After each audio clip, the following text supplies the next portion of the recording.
Kips clip. Tonight at 11. Doom! It's a plan! And I'm angry! I'm not a slave! I've broken the conditioning! It doesn't work on me! I'm primitive, I'm real, I know the enemy, and if we can have this spirit of normal humanity spread, it's over for the globalist! Break the conditioning now! Excuse me. This is not the Infowars Nightly News, where the answer to 1984 is not $19.95 plus shipping and handling, but the answer is to try and understand the double-barrel bullcrap, the double-speak, and the Orwellian wonderland we now find ourselves in. So sit back and relax as I take you through a real alternative look at the news and so-called alternative media alike. Enjoy. Kips clips.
And that is the meaning of life.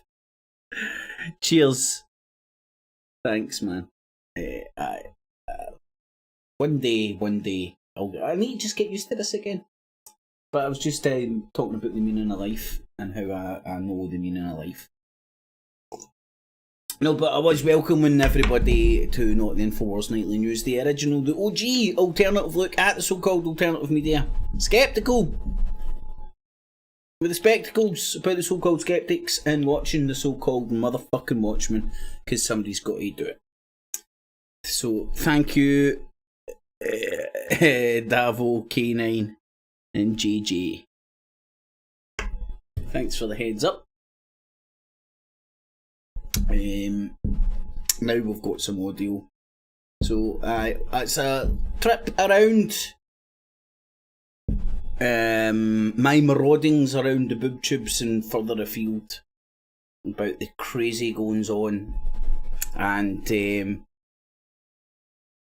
I don't know if it's a sign of the times or whether it's just a sign of getting old or what it is, but to me my perception is that the bullshit from all sides has been turned up to 11.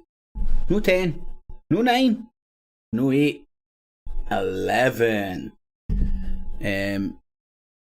Cheech started for the start.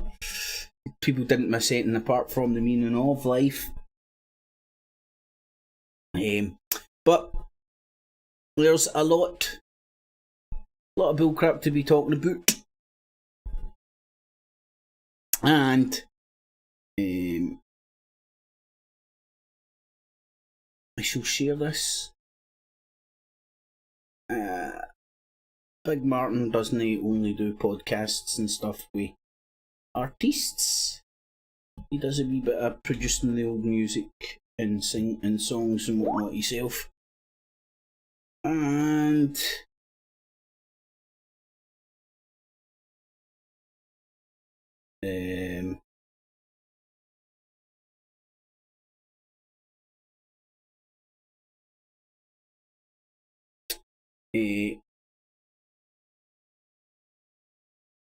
And I thought it would be okay. I don't think he would mind if I dip in and play a wee snippet of his tune. And I love this for just the play on words, man. The play on words is worth a listen on its own. War drum and bass remix.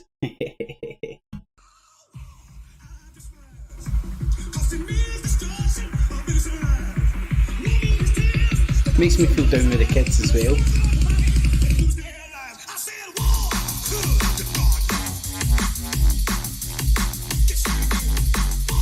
See?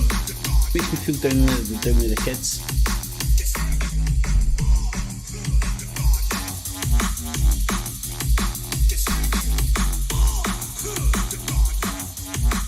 You can only imagine that if you were there, that's the kind of music that you would be feeling as well as hearing.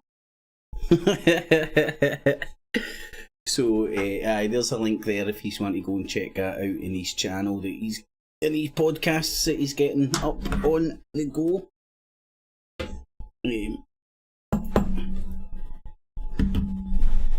I've known Big Martin for over 10 years when I met him in the flesh down in the old Bilderberg.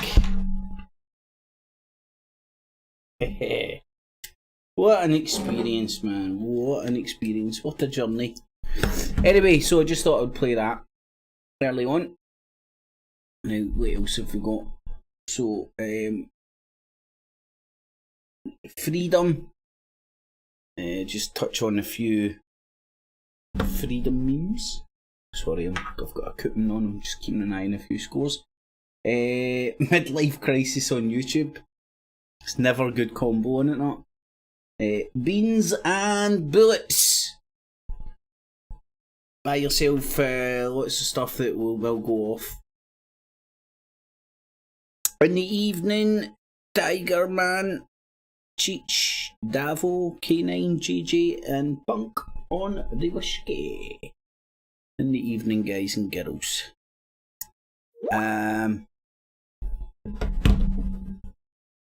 Good luck.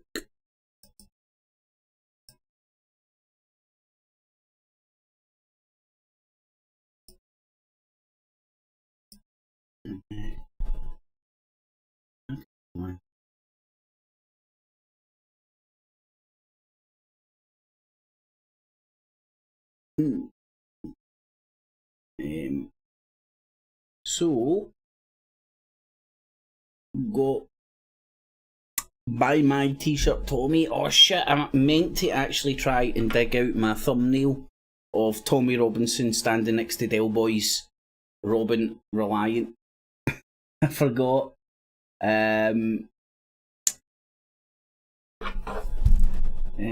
Zelensky, that's his name. Zelensky wants World War III. And he can play the piano with his dick. So we'll have a wee look at all that shit. The journalist martyr. You know, the woman that's held up a sign on Russia TV. You know, like she was going to get absolutely, completely 14 years in jail she could get.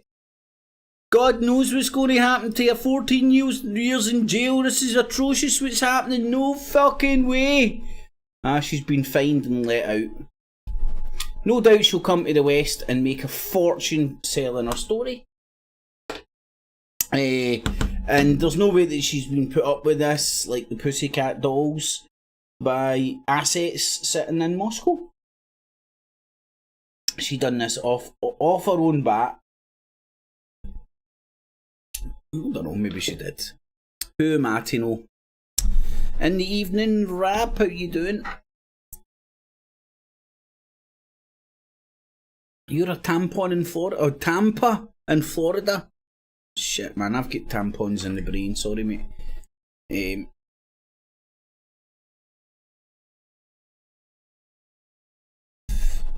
So, and then, last but not least, all the fucking Ukraine shite. But, what have I got that broken into? That's a timestamp for no agenda. I can't remember what they were saying. the Donetsk stuff, foreign mercenaries, HRT. It's Katie Hopkins, I forgot her name there. Wag the dog stuff. The biolabs, the biofibs. China getting rolled into this shit for somehow, some way, some reason, and lots of just miscellaneous bullshit that I didn't have time to find anywhere. So that's the bullcrap I'll be going over tonight. And remember, if you do get shits and giggles and appreciate what I do, make sure you thumbs it up. Share it with your friends, your family and your foes. Help the channel and the show grow. Thank you very much. Bright in the evening, Bright, how you doing? And who cares? In the evening, guys and girls. Thanks for joining. Leighton Orient, equalised bastards.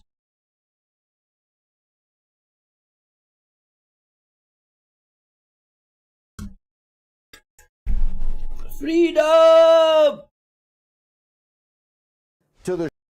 Lee, I'm extremely sorry about what's happened. I know it's not the end for you, and we'll discuss where people can still watch you, but how did all this happen, and how did you feel when you got the news? Hi there, Bright. Understood every word of that, it was kind of mate. shocking how quick it's been, how quickly it happened. In the span of 3 days, I lost my TV show. The videos on YouTube of Redacted Tonight are banned across the EU and Europe. And my personal podcast, Moment of Clarity, was deleted from Spotify. And, of course, it wasn't just my show. RT America shut down in the span of a few hours.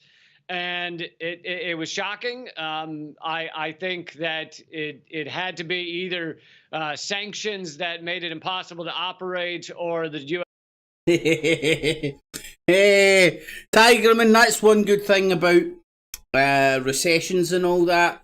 The price of hookers go way down.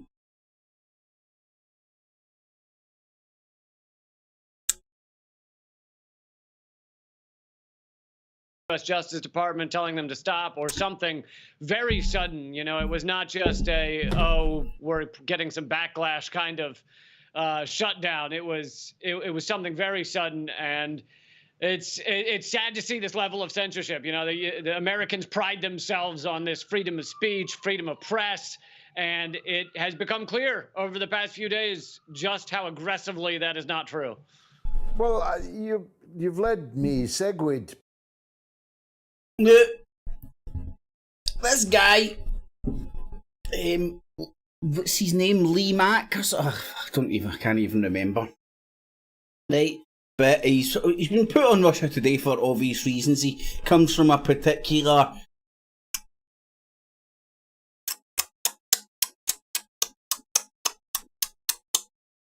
field. Comes from a particular political spectrum. He doesn't hide it. That's why Russia Today loved his shit, because he spoke out about, like, sort of, he was anti-establishment and all that jazz, anti-imperialist. Exactly what, basically, we love pointing out all the faults of the West in centuries gone by. And that's his right. And now, because of this Russian piss, Lee Camp, cheers my man, cheers Method Man, Lee Camp, and now this guy's like fucking lot of Chelsea players, lot of like people that sell hot dogs, beers, fucking programmes, whatever at Chelsea. They've all had their livings whipped away from them because of who Abramovich was friends with. Not secretly, quite openly. The FA didn't do. Sweet Fanny Adams, that's code for fuck all. Sweet Fanny Adams about Abramovich coming in and piling all his money in,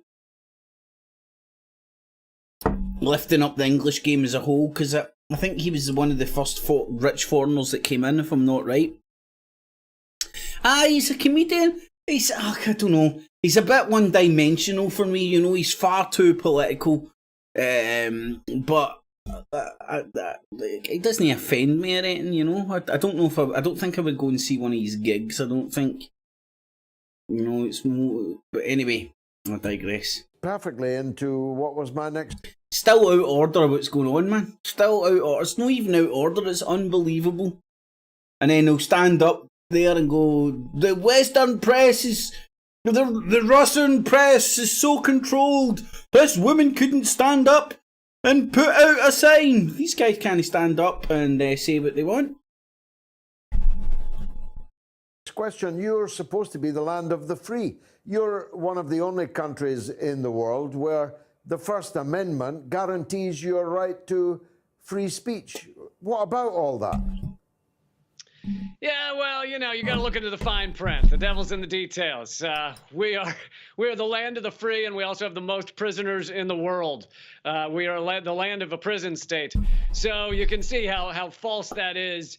And if it's not just RT America, it is anti-war voices, anti-imperial. I mean, he is like one of the dumbed-down talking heads for the retarded American youth. And sorry if you're American or anything, right? But like, RT America is fucking hilarious, man. Abby Martin risen to the excellencies of like being held as like a top-notch reporter, cause she fucking cause she didn't look like Susan Boyle.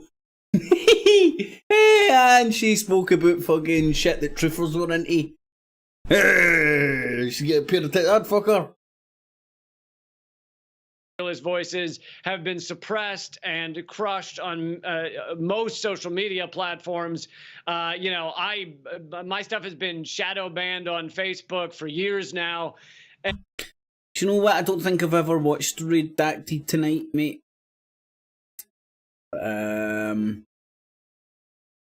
But it is kind of ironic that Redacted Tonight is actually being redacted, you know? It's very ironic. And to me, it shows how much the U.S. corporate government, which they are basically owned by corporations, how much they can't handle any kind of truth that are outside a very tiny Overton window, a very tiny window of allowable thought, which is on your mainstream media. Well, you've always been a RT is mainstream media. Candle in the dark, and now it's been snuffed out on the... Up until the Ukraine war, it was on Council TV over here. Council TV! You can pick it up with a coat hanger! On the big platforms, but this is 2022. It's not 1952. It's not even 2002. People can still watch you to get your take on events and actually get a terrifically good laugh while doing it. Yes, patreon.com/EliteCamp I've created. I'm still on YouTube. Oh, you'll be getting kicked off of there soon, mate. Patreon's fucking a virtue signaling piece of shit, man. They've already kicked people off for who they're friends with and shit. I still have EliteCamp.com. You're on YouTube, but only in the US. Well, yeah, that's true. Redacted Tonight is banned in other countries. So redacted is redacted. Exactly, exactly. I mean, what a way for a show to go out after 8 years is to actually have Redacted Tonight be redacted. I guess there's no way I'd prefer for it to happen, but it is sad to see it go. You know, I poured my heart and soul into that show. I had immense freedom. I wrote every word I ever said myself. I never was told what to say or how to say it or anything, and I doubt I'll ever see that from another network program again. Never. But like you said, I'm still out there on Patreon and on Twitter, so I will continue. You'll have to go on the boards, although the way things are going, and we saw it in Canada recently, that if you protest or take a view that the state doesn't like, You could end up actually getting your bank account frozen. You could end up getting your pets taken in Canada. How long before they start to say you can't book a theatre? Did they start taking people's pets? What the fuck's that bizarreness? You know what? I don't even want to know. It's a rabbit hole I don't want to go down. I dropped the link for that down below if you want to go and check it out. I'm not going to watch the full thing. But yeah, that's what's happening in the land of the free, as they say. The next, at the moment, there's going to be a couple of videos that are very trivial, yeah? I love this guy, man. Channel orientated. But there's only going to be a couple of them, and it's just why I skip through a couple of things. While I'm deciding whether this channel is sustainable and necessary and all. High's a motherfucker, overthinks and analyses everything, and puts it all up on YouTube. It's great fun, man. At the same time, do as much to put the channel out there. If I'm going to bother, then I'm going to bother. Do you know what I mean? You may take our lives, but you won't take our poodles! Yep, they apparently took the pets of the truckers. Oh my fucking lordy, lordy, fucking lord. Lordy, lordy, lordy, lordy, lordy, lordy, lordy, lord. Tom Fury, man, he's always furious. He's always fucking heavily medicated. And full of wisdom. Not half-hearted. So one of the things I remember was when I made the sorry, I'm modding for someone at the moment, which will also come into in a minute. When I do when I opened up my Telegram and allowed people to comment on there, people have been moaning before that they couldn't comment on there and they didn't go there because they couldn't comment, which I understood. So when I looked people comment on there, they were using it, they were commenting, and people did. But I'm already modding for someone else, and I'm not following this, meeting my obligations there, and I'm certainly not gonna try and mod my own one if I'm not doing what I'm trying to promise to do for someone else. Yeah, and secondly, I just haven't got time anyway. But I'm thinking of having a bot do majority of the modding, and well, fuck knows what this guy's going on about, to be quite honest, right? It's depending how patient you are, how much of the patience of an angel you've got in you that time is how long you might last. I know through experience that you could watch this guy talk for 2.5 hours and it's the same kind of stuff. Everything's a quarterly finished sentence and going on to something else. You know, it's like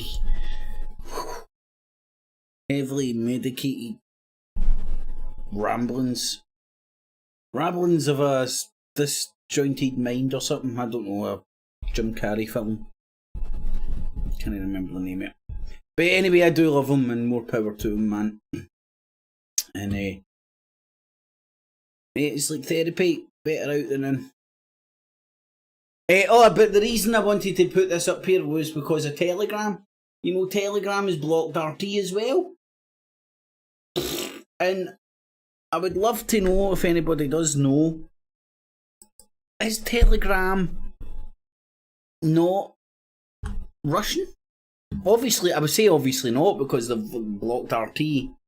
But I always thought that Telegram was Russian. Big brother catatonic. Right, let's see what else I've got on. Perfect freedom. This is don't have a midlife crisis on YouTube.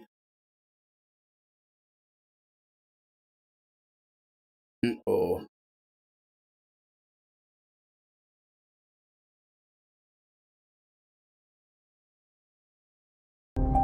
There are no easy fights.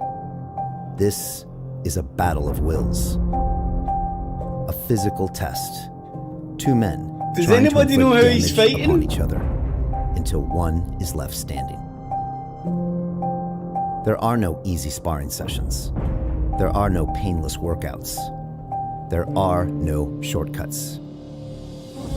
He's a boxer, that's why he's got a fucking face like a melted welly, but K9, you're saying Telegram is Russian? So why the fuck have they kicked off RT? Well, see when you go on the Telegram, I can't remember what it says verbatim, but it says something about disobeying local laws.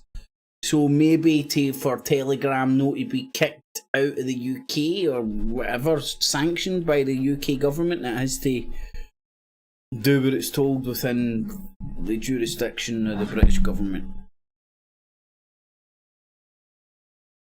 Pure propaganda, what are you talking about, mate? This guy's a fucking machine, look. The only easy day London Real Army, man. For reals, man. was yesterday. The cuts. See, it's so funny. See when you see like unprofessional boxers, especially dicks like this. The fights look pathetic. The bruises, the sore muscles, everything.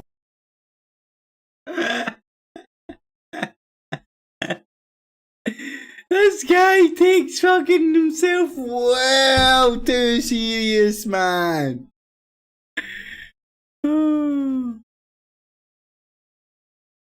Signal? What the fuck? Signal? K9? Never heard of a signal? Maybe I'm taking wee breaks and all that because this prick will fucking try and copyright strike. Is part of the process to become battle ready. Oh my lord, right. Does anybody know who this fucking guy is fighting? He's getting together for some sort of a fight. Oh, dearie me. If you want to go and check him out in full flow, feel free. Okie dokie, okie dokie, pig a pokey. Right, beans and bullets will save you. Good evening, everybody. March 10th, 2022. Gas is up. Food is up. The ammo's going up again. You better start preparing. You better start preparing. I've been telling people, you better start preparing. But if you don't want to, that's your business. Who owns Signal? K9. I know WhatsApp is face bag. They fucking buy everything, the fandans. March 10th, 2022. Gas is up. Food is up.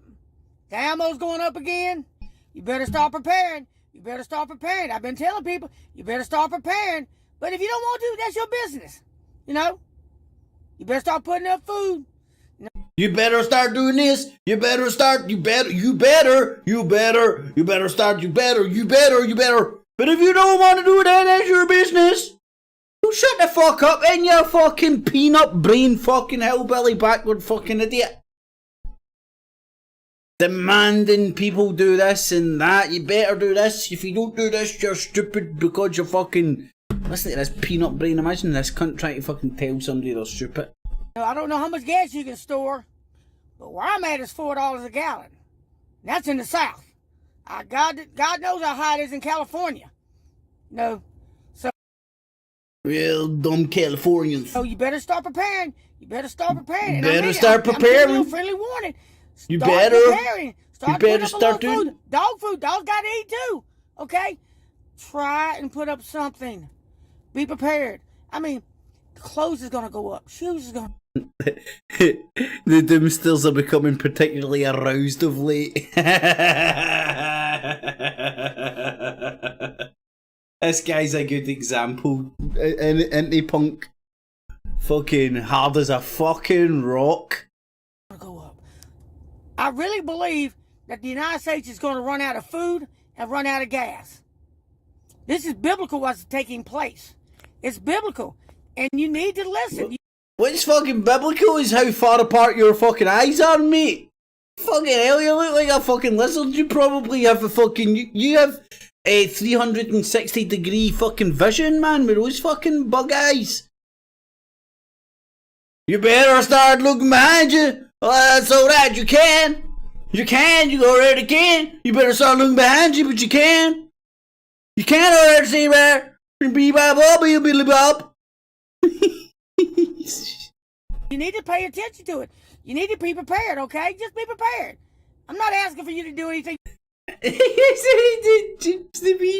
Joe Belushi or something? Oh, fuck. Joe Pesci.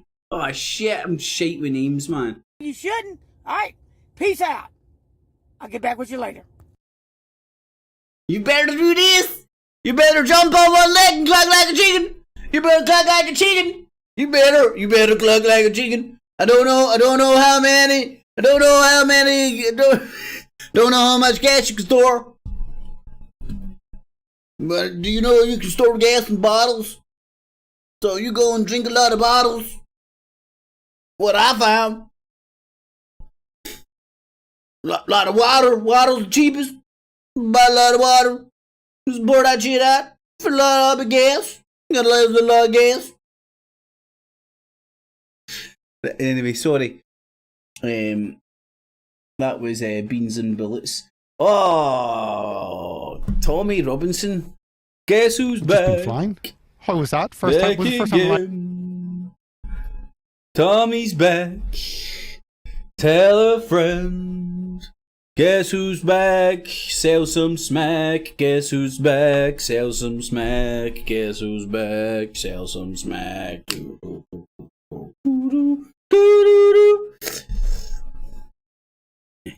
Aircraft. That was my first time on aircraft. And you're still alive? I'm still alive, and what we've done is we've done a little film of me walking here, and then I've walked over to a private jet. We're going to leak it to hope not hate. So Tommy Robinson getting in his private jet. So hopefully by the time this comes out, there'll be news stories all over the UK that Tommy Robinson's got a private jet. But no, it was great, man. It was good. Good fun having up. Tried to do it a few times, but weather's always been crap. So, but on the more serious stuff, the first. You get your series and your episodes mixed up, I know that. But the first one's out. Great day in Telford. Nicole, amazing to hear and meet her and hear her courage. Second one's coming out. So tell us how that's going, because one is not the end. It's going to snowball. It's going to snowball and it's going to continue. It's going to blow up, man. What was the panorama? What was the panel? Was it panel drama? Am I right in saying that? Can I remember the fucking bullshit? You know, remember that one that was going to expose the guy that I can't remember his name in the BBC, and it was a pile of shite. It was as pathetic an argument and as weak an accusations as Russia and NATO are slinging at each other at the moment. No, you count civilians. No, you count civilians. No, you count civilians. No, you count civilians. No, you count civilians. That's the level of the argument and debate.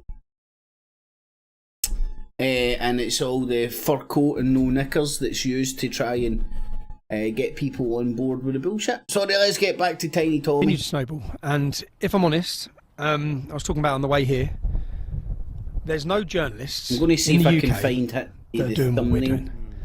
The work that's gone into it, the story we're about to tell you, the expose on the police, the council, there's no one else doing it. And there should be, because BBC should be doing this, Sky News should be doing this, Channel 4 should be doing this, with all their openness pots of money. They should be doing this. Brilliant. But no one's doing these people and love what to we tell what we've found is that, because we hear we've moved on, that's what we keep hearing. Oh, things have changed, we've moved on. It's not moved on at all.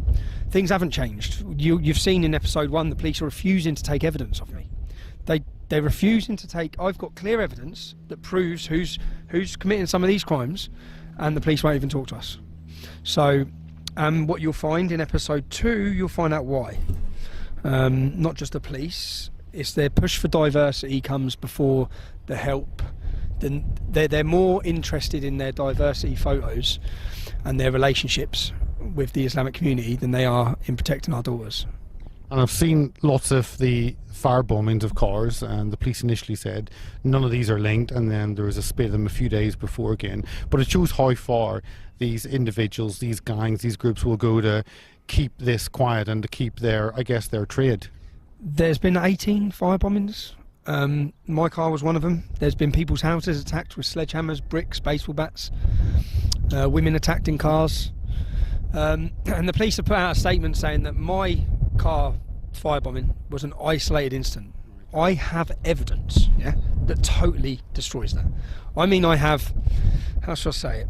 What do you mean? How's he copying Brian Harvey selling his t-shirts and that?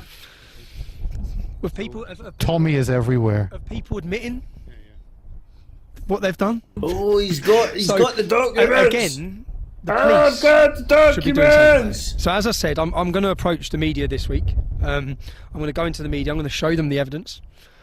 I'll let them listen to the evidence, and that proves that the police's statement that this is an isolated incident is a total lie. It proves it. We have evidence on at least 3 of those attacks, of who's done them. But yeah, episode 2. I don't want to sound morbid. Nicole showed amazing bravery, amazing courage. Oh, there we go. Found it. And the stories get. This one is. People are going to be shocked by what they're going to hear. It's going to upset them. It's going to majorly upset them. But do you know what? While we're here, I'm not ready for this, if I'm honest. In the sense that. Ajax just fucking in dealing with young. Benfica just scored against the Ajax. Dealing with women, and lots of them now who are coming to us, who are emotionally damaged. They're destroyed. But his they're destroyed. You'll hear in episode 3. In episode 3, we have one of the survivors attempts to kill herself, and it plays out. So you'll. Yeah. And if I'm honest, as I said, I'm not Tommy I'm not the right person. Following around suicidal people, filming them and blaming the brown we need people. So we're in the process now of setting something up.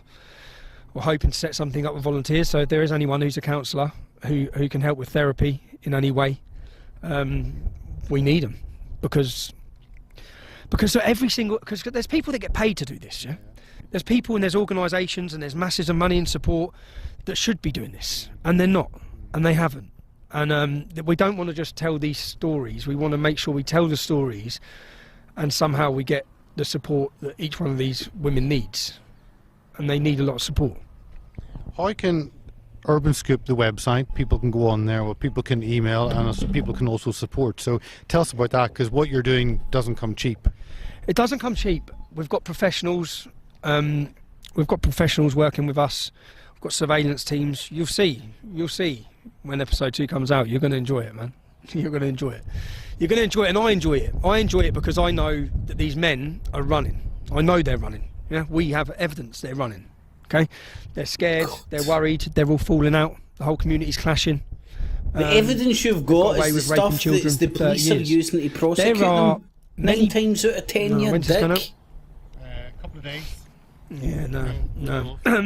That'll be part 2 of this. We'll come back and do more. If you're watching this, I would love to be sitting at home watching someone produce what we're producing. Yeah, if you want to be a part of it, okay. If you were looking at doing a buy my t-shirts if you want to be a part of this. Come and buy. Give me money. Money. Money.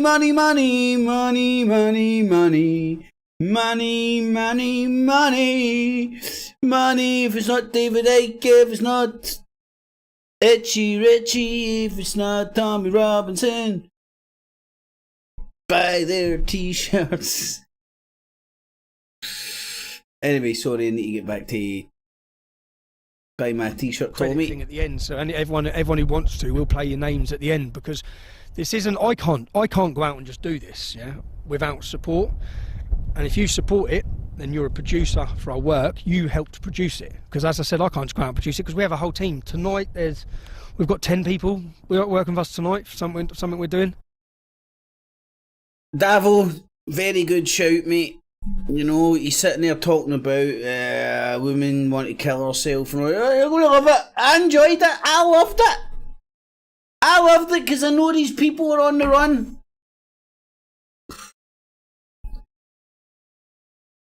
Nothing about the woman trying to kill herself. We're looking at, and we're talking about doing a tour in the summer where we bring a bus that's a TV screen, and we start in the north. Oh, come on, you and your fucking bus, man. North of England, and we travel all the way down, and every night I've got another premiere thumbnail films about in that different cities. somewhere. Because we need the whole country talking about it. Obviously, with our censorship, with what they managed to do, censoring us from all platforms, we're back on Ghetto and we're smashing it. And when Donald pulls his finger out and gets Truth up and going, we'll be smashing it there and all. But yeah, we need people to watch it, and we need people to understand. And there are many locations, places, businesses, lists of them that that the council know, the police know, and as bad as that last cunt, I need you need to do this. We need people to understand. What you need to like get people a captive audience for fucking a couple of hours to shove shit down their throat, turn them round to your BMP fucking tripe. Oh. What do you mean, Davo?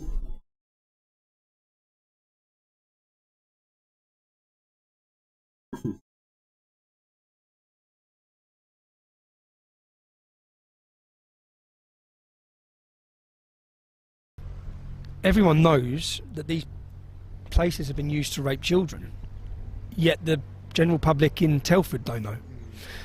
Mate, you said this before. Hold on, I must be able to find this thumbnail. This is a blast to the past. Let me see if I can find it. It's a picture of Tommy Robinson in his big red bus going on a summer holiday. In fact, I've got a few pictures of him. His bus. Sure, I've seen it earlier. Shit. How can I miss a big red bus? Oh, I found it. Beautiful.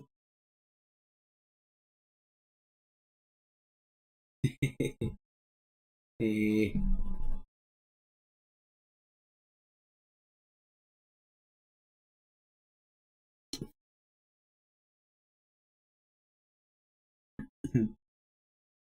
There's Tommy Robinson in his big red bus. Jump underneath him. I think it was Chad that done that, man. Never seen Tommy and Zelensky in the same room together.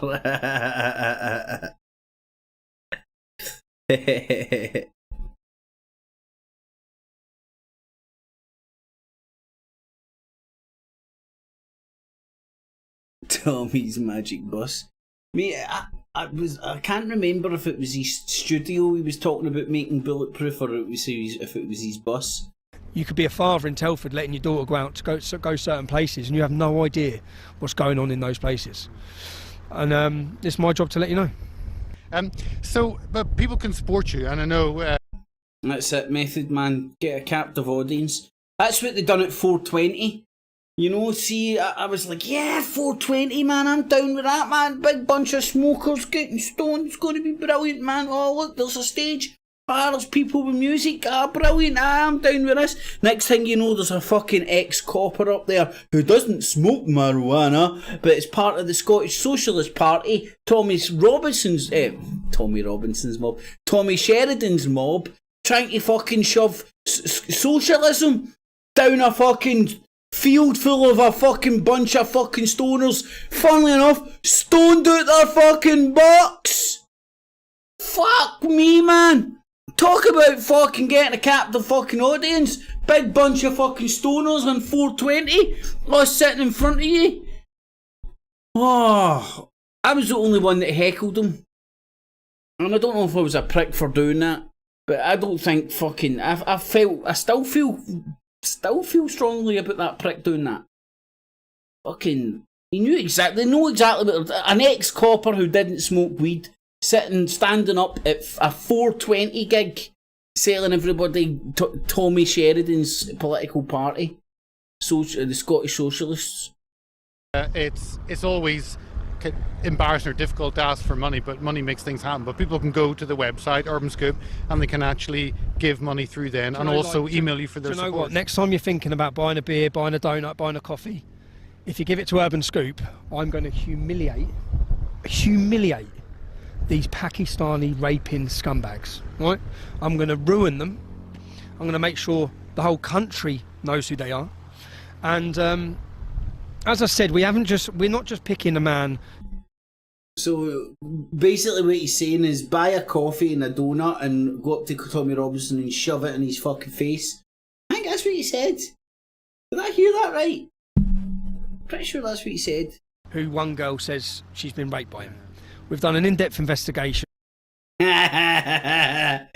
Tommy could sit on fucking Zelensky's dick as he played the piano, man. There could be like a twosome. You could just see Tommy's head just bobbing up and down.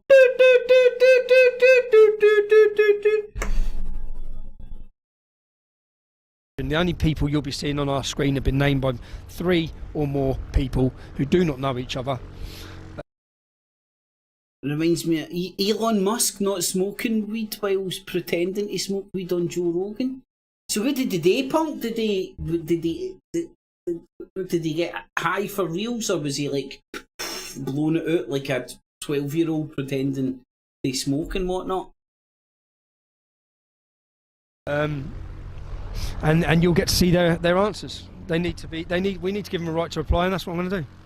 Last thing, there's a plane in the background. Last thing is that a lot of newspapers have actually talked about the scale of this. You see the front pages on a lot of them, 1,400 girls, different things. But you're actually giving the personal story, which is, I think, more powerful, because figures don't mean anything. But when you connect with the girls, that's when, wow, this is the damage and destruction it does. Figures don't mean anything when the men are not being punished or prosecuted, when the girls are not getting justice. You've seen in the first scenario.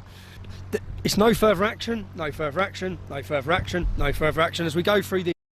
What a dick punk. So he was like a 12-year-old boy trying to act cool in front of his fucking pals. Painful to watch. That's exactly what I was going to say. Any true smoker would be sitting there going like that.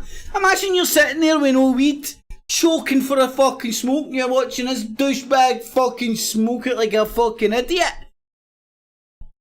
Oh man. Thank fuck he's got lots of money. Otherwise you would get beat up a lot more. You tell these girls stories. That's a beat-upable offence in certain circles. Okay? They've been brave enough to sit and bleed their hearts out. And I feel bad because I've took a girl again this week, and I've took her round to different locations to take me to and relive her story again and again and again. You feel bad because you're trying to profit off of people and fucking getting poor lassies to relive fucking traumatic events so that you can point at fucking brown Pakistanis and fucking go, hey, only the brown man rapes, only the brown man rapes. Fucking... Oh, God. We must have done 15 hours of reliving her story at different times, yeah? And she's been brave enough to do that with the police, and they failed her, totally. And she's been brave enough to do it with us, and we hope we don't fail her. Fuck you, man, you as well. We tell their stories in the best possible way. We give them a platform so they can warn people, and we try and highlight it so we can get justice against these men. And if they're not going to be arrested or prosecuted, then they run that town, they walk around that town. In fact, do you know what, just as I got up after this interview, and this girl gave an interview, and when you hear what they've done, it's disgusting, it's sick, it's sadistic. And at the end, she gave me a hug and she said, he always said he was untouchable. And this is the thing, because they have been untouchable. My working title originally for these series wasn't The Rape of Britain, it was the Untouchables. Because these men, and you'll see why in episode 2, why they're untouchable. You'll see again, you saw in episode 1, we saw allegations of corruption with the police.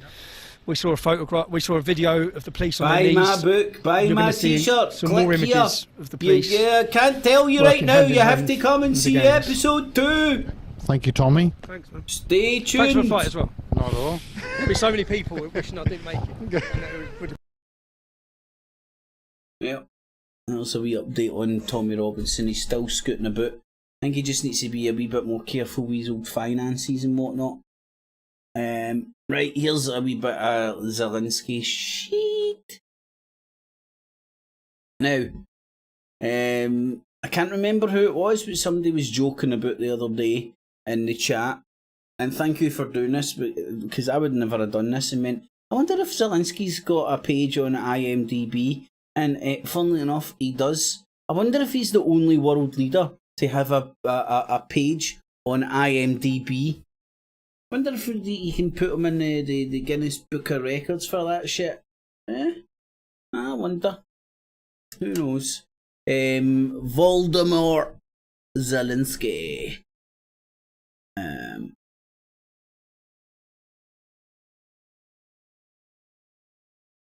I wonder if it says about him being able to play the piano with his dick.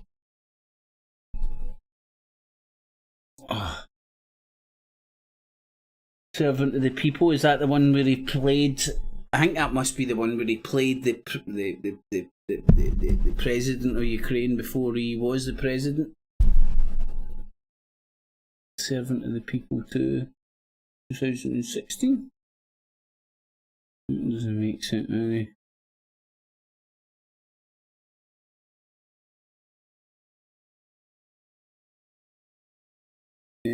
He's produced a lot of stuff. Ah, Man U get beat 1-0. Fuck you, Man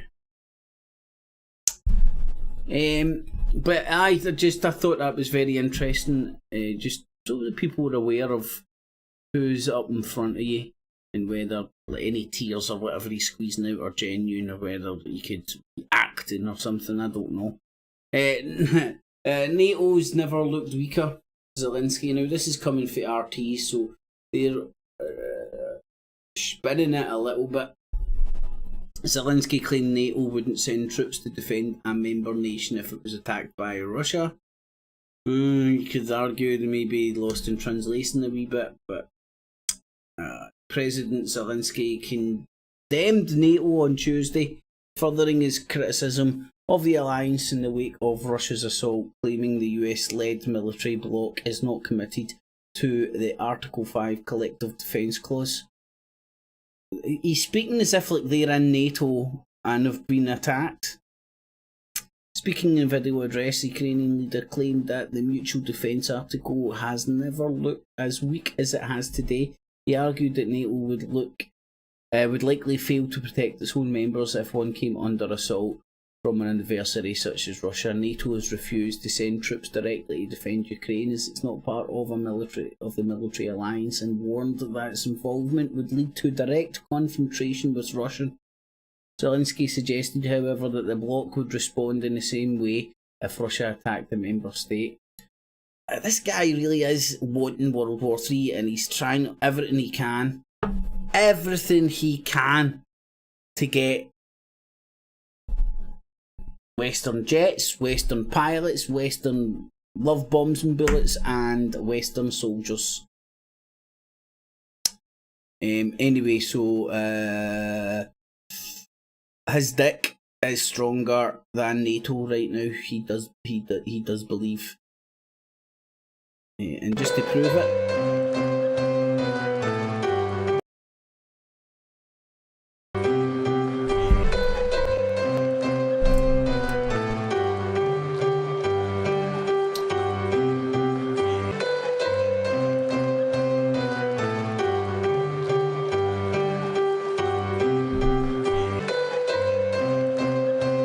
See, I can play the piano with my dick too. Easy peasy. Easy peasy, man. Easy peasy. See, I think I should run for president. Aye, the political one. Fuck you, man, you. Incredible video. or that will be copyrighted up the shit are. But again,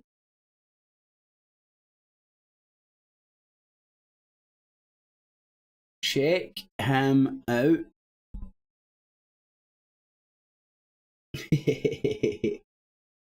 Beautiful, isn't it? That's my favourite.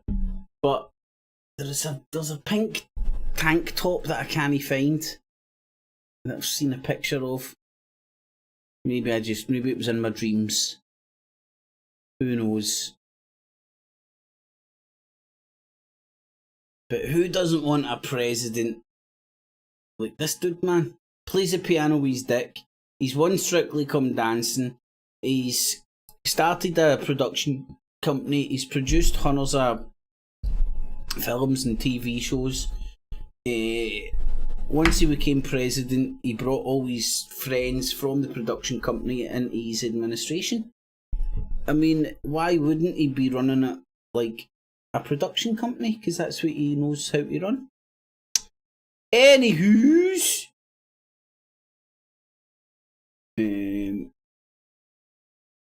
what else? What else? Oh my dear Lord. Oh, that was the freedom. That was the Ukraine. No. Oh, that was Zelensky. Right, let's look at the journalist martyr. So it comes out, oh my god, tells a 14-hour interrogation, oh my god. So a couple hours ago they were talking about her getting jailed for 14 years. Now they're like, oh my god, she was interrogated for 14 hours. Now, I'm just a stupid wee cunt sitting in Glasgow, man. But I certainly, like, my head goes to, is she like a Western shill like the Pussycat? I keep wanting to say the Pussycat Dolls, but it's Pussy Riot or something, isn't it? You know, the band, the punk band that wasn't a band. You know, the band came after their fucking stunt, and their job was just to do shit to piss off Putler. I think at one point they went into a church or something and started fucking doing shit in front of religious people, which really pissed people off. I think they get jailed for a time and stuff, you know. And they were part of the Hillary Clinton push. Probably with Soros along the line somewhere as well, trying to push for an overthrow in Russia. And now we have this woman, courageous woman. Right, so who's going to get the first interview where? How much is she going to get paid, and when is she moving to the West? Because she's obviously a good Russian, so she can come here and actually earn a living, whereas every other Russian, fuck you.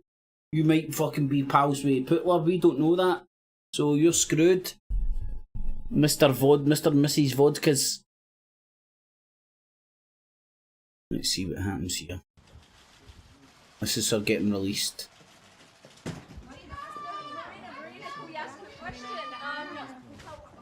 Why did you do what you did?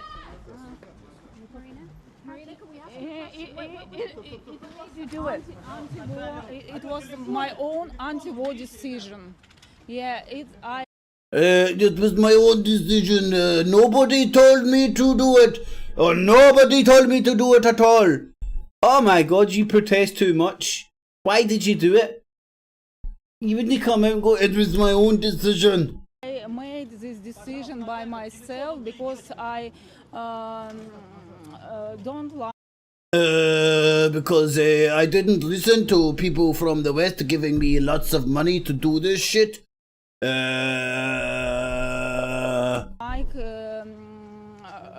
Russia started this invasion, and it was really terrible. I think it's not surprise because I have 2 children and they live with me, and it's not surprise. It's no surprise. They cut that bit out. Maybe they cut the bit out. Are you surprised that you've been let out? She's like, no, it's no surprise.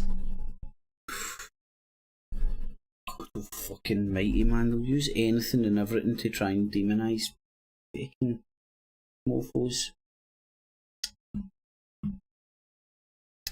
Righty ho. Right, so that was the martyr. Right, so before I go through the wee bits and bobs, let's just do all the miscellaneous stuff quickly. Ah man, my cooking was worth fuck all tonight, man. Sweet Fanny Adams. Kips clip. YouTube, another one of this? Kips clips. Oh. So I've seen this. Shut up, you. This is to show why I'm no wetting my knickers about it being Armageddon and like World War 3 and nuclear this and nuclear that and stuff like that. It's just the same shit getting played out again. This was the rhetoric that was getting battered about at the time when the Donetsk republics and all that, the bits of Ukraine broke away, tried to break away, and there was wars and whatnot. And yet again, what they were doing is putting signs, September War Order authorising nuclear attack on NATO forces. Again, it was just propaganda bullshit spewed out there onto the internet sphere for useful idiots like myself back then to gobble up and spew out. Because at that point, man, like back then, man, I was fucking convinced. I was looking around and couldn't believe what was going on, you know. But yet again, how many times was I going to fall for this shit before eventually I went, it's just, why get your panties in a bunch about this shit again? Just learn from it and put it in your nut and understand it's how the world works.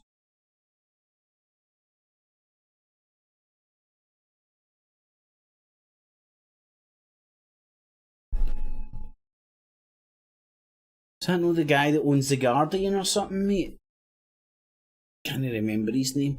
But look at the guy, look at the Russian guy that basically bought a lordship and they've all came out and backed him up and said that he's fine and no sanctions on him because he's a lord. But anyway, there's shit from 7 years ago nearly.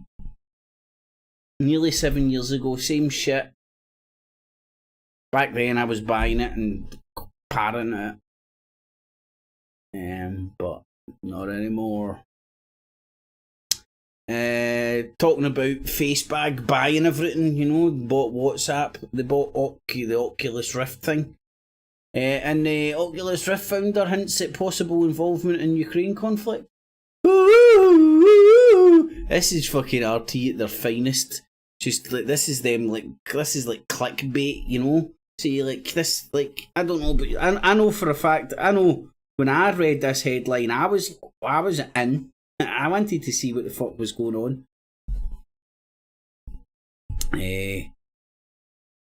Ledviev, is that not the old Prime Minister or something who just recently got sanctioned as well? But aye, if you go and read what's happening there, this guy left the Oculus company when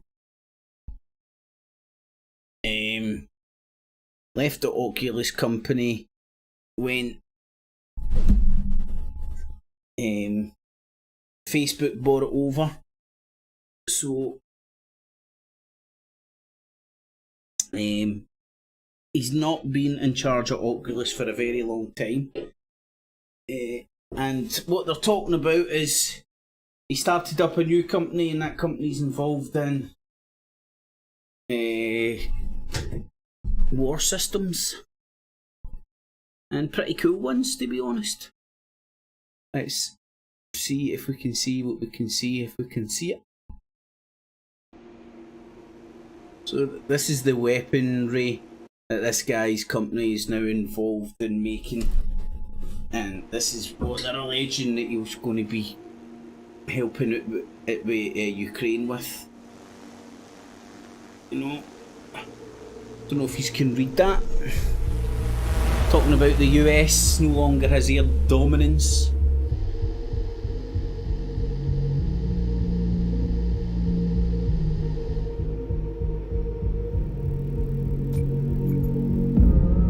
Davo, every lord needs a sword. Don't know if you know, Davo, I'm a lord. Officially. Anyway, I'm getting a bit worried about that music, background music and all that shit. But what this system allows the operators to do is to disrupt the signal between the operator and the drone, if it's a piloted drone, or it allows them to attack it kinetically, which you're going to witness here. So you think it's bullets and all that there, but it doesn't appear to be bullets. DC, it's quite cool. Click of a mouse. Can be operated in anywhere in the world.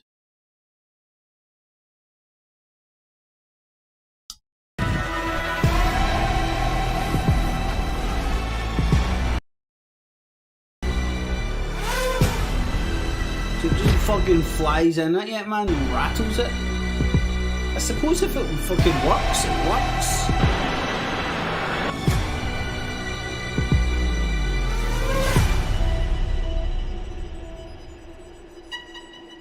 Anyway, so that's RT spreading a wee bit of their doom.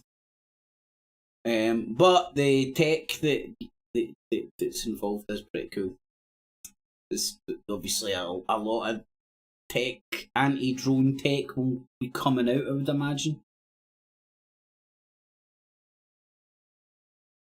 Oh, Lord Sword. right, I get you, Devil. Sorry, man. Right, what the fuck's this? That's an anti-drone system. They say there are two sides to every story. Consider both. Now, my mate sent me this, and somebody else told me, but I don't have no idea where this news organisation comes from. I'm going to guess India, for obvious reasons. Before you form an opinion. Easier said than done. Look at the conflict in Ukraine. One side is dominating the global narrative. The other side has been proclaimed the villain. I'm talking about NATO and Russia. And while there's a solid case against Russia here, this story too has another side. And as the tellers of the story, we must dwell on and reflect it. Vladimir Putin's aggression is being called out, and rightly so. Invading a sovereign country cannot be justified. But what led the world to the point of this invasion? Leaders in Moscow say they are the aggrieved party. They are the victims of NATO's eastward march, and they're only acting in self-defense. Here's why. Over the past 25 years, NATO has been creeping closer to the Russian border. Former Soviet states have become NATO members. This military alliance has technically absorbed the entire security belt of Moscow. Russia sees this expansion as a provocation. It hurts their security interests and won't end well for both sides, they said. The warnings were clear. NATO ignored them.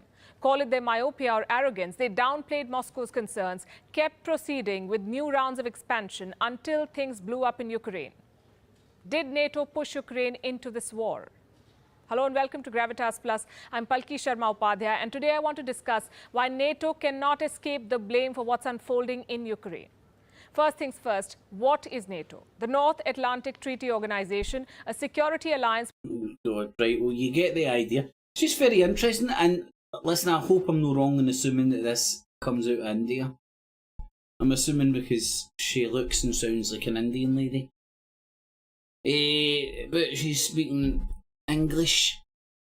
But Russia Today, you get Russian sounding robots speaking English as well. But very interesting that sounded like a relatively unbiased and rounded look at it. You know, nobody's saying what Russia's doing is good. although I'm going to stop saying but. It's not that it's negative, but although there is another side to the story, and the fact that that side of the story, or even their spin on that side of the story is getting hidden from us and restricted from us, makes it like the forbidden fruit. Makes it so much more appealing to a lot of people. And also as well, there's a lot of people out there, and no offence if your head's wired this way, maybe you're right, maybe I'm wrong, but there's a lot of people out there whose heads are wired just to kind of believe anything that suits their worldview, if that makes any sense, you know. I know they're arseholes. So this side says that they done something really bad, so I'm going to believe that they done something really bad instead of investigating it and seeing whether they did really do something really bad or it's part of the information war where they're just making shit up.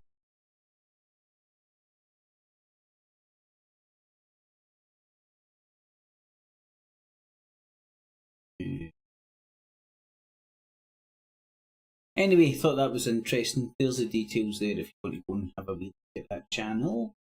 I'm going to have a wee investigate about it. Oh, this was interesting because I seen this footage on Russia Today, but they didn't have this bit, the blown up bit. The bit that wasn't there for some reason.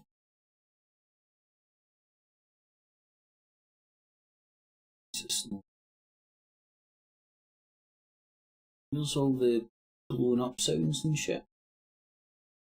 Anyway, that's some of the lovely footage. Katya and Luba are being kicked off Strictly Come Dancing. I haven't known anyone on Strictly Come Dancing since Anton Deck. But like Sergey and Alexander...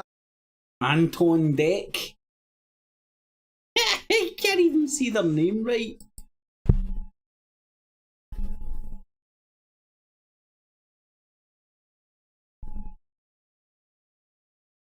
And little Oleg, they're being kicked off because they are Russian, just like Tchaikovsky and Dostoevsky. I have offered to adopt them, like I've adopted Sergey and Alexander and little Oleg, but my wife won't let me, and you'll see why when their picture comes up on the screen. They must be pure hot looking dancers. Let's face it, all the women on that fucking Strictly are fucking beautiful. George, get in line, mate. I'm on the Ukrainian refugee Tinder, mate. Oh no, but they're Russian. Is there a Russian Tinder? Oh, there is Russian brides. They'll be cheap right now. The war goes on, although it might be now coming to a close.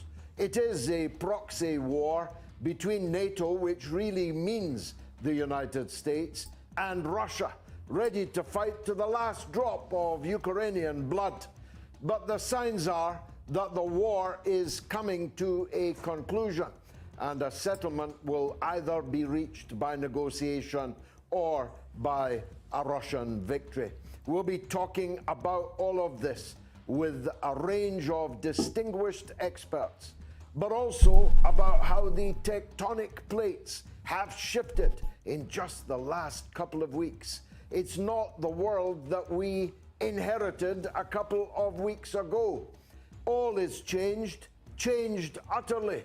I don't know if it's a terrible beauty or any beauty at all that is being born, but one thing is for sure, it's a different world now after the war with Ukraine. Fasten your seatbelts. This is the 1.2 online strips without clothing. Of the some sort of pigeon shit English, is that pish? Sake, man.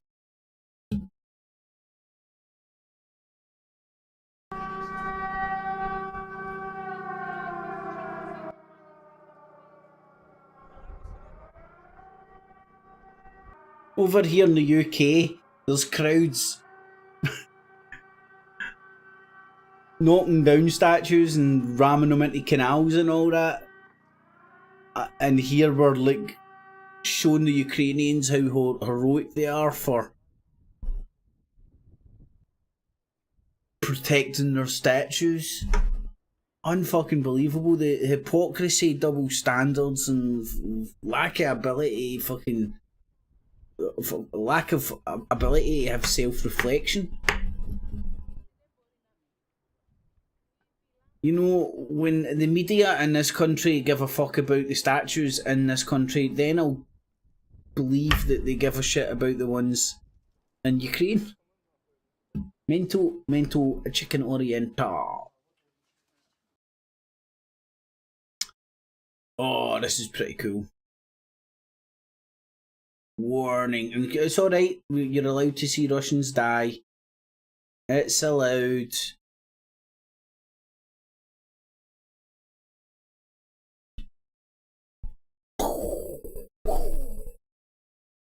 Meanwhile, the Russian convoys have itself into the village.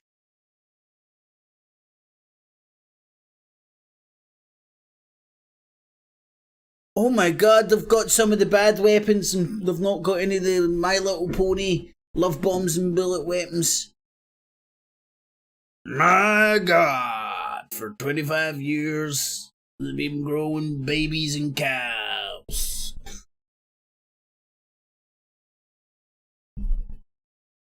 Well, I'm assuming this is the Ukrainians using all the javelin missiles or whatever? Or are they the anti-air missiles that they've been given? But they've been given anti-tank missiles. And maybe that's what's getting used here. And you would never ever, this isn't balanced news, if they were privy to have footage of Russians fucking up Ukrainians, they wouldn't play it, because it isn't good for the morale of the war effort, which the media in this country are part of. Anyway. Now, the announcement came this morning of another list of names of Russians, UK-based Russians, who are being sanctioned. And it included the name of Roman Abramovich. Now, the reason that's been given is that he has ties to Vladimir Putin. He himself rejects that. Either way, I'm beginning to ask myself a question. What are we trying to do? I guess what we're doing is we're trying to turn the rich Russian oligarchs against. Ukraine Green Zone is not a sovereign state. It's still. What do you mean the Green Zone, mate? I'm not familiar with that term. Excuse my ignorance. Still registered at the UN as an administration district of the USSR, which blows the US-UK EU narrative out the water. Like the port of Beirut. Again, another one of my ignorances. President Putin. That's the game, I think, that the government are engaged in. And yet, is it right to effectively seize people's assets without any form, any sense of due process? And will it really? Did he just say due? But you want a Jew to come in and do the processing, do you? Without a due process? Are you a fucking Jew supremacist or something, fudge? And Russians against Vladimir Putin. I'm concerned about the way in which this is being done. And of course, it includes Chelsea Football Club. Now, you know, Abramovich has owned Chelsea since 2003. They've won about 20 major titles in that time.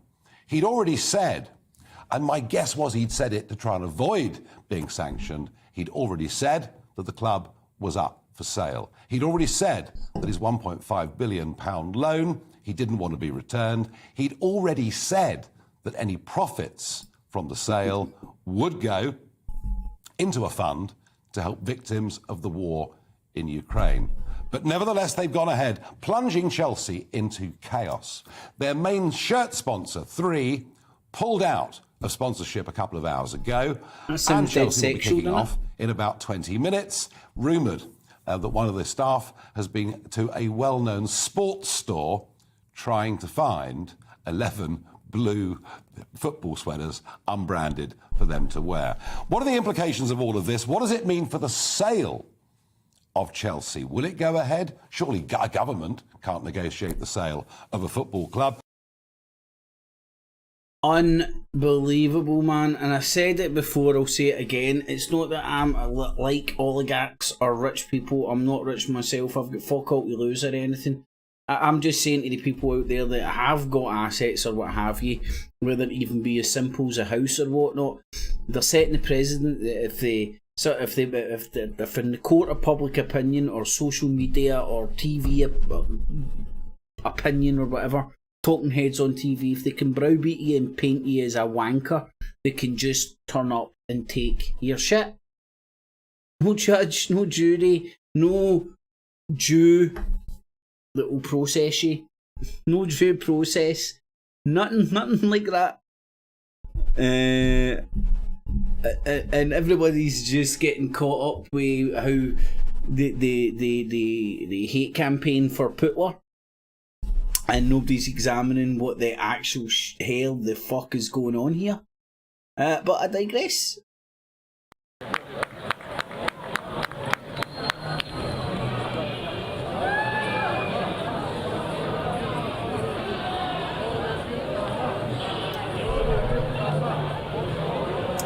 So, same shit's happening everywhere, because I've heard a lot of everybody like, oh, the oligarchs are in Israel, Israel's protecting them, so on and so forth.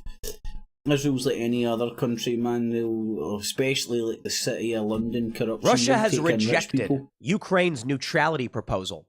High-level talks see no progress after Ukraine hospital attack. Oh my god, this guy annoys me, man. Take your beanie hat off, Baldy. Basically, the Russians are saying, well, we had to attack this hospital. Ultra-right-wing radicals had taken it over. And the West says that's not true. These are just war crimes. What's this? What particular behaviour is disgusting, Rab?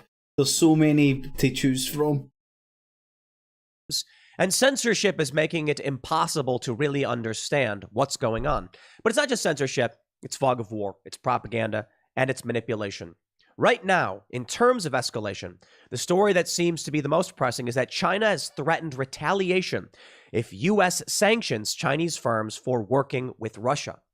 The United States has threatened China that these firms are affected. Right, now let's see if he actually runs with this actually being true, instead of going to the genesis, i.e. China, and listening to their statements. Effectively helping Russia bypass all of these sanctions, and the U.S. will enact swift and devastating penalties against these Chinese firms. China says they've accused the U.S. of dangerous biolabs, operating them in response, and called the U.S. an empire of lies. Well, the U.S. certainly lies all the time. Jen Psaki just lied recently about the Florida Don't Say Gay bill, and it becomes increasingly difficult to lend any credibility to the U.S. government when they lie all the time. Now, don't get me wrong. China and Russia are lying all the time, too. And we here, regular folks, are just caught in the middle. But right now, it seems that there is a very real risk of escalation. With Chinese bank sanctions, we're now getting reports of mass censorship across the board. Even DuckDuckGo, known for allowing you to get unfettered, unfiltered results, has announced they're going to censor what they say is dangerous Russian disinformation.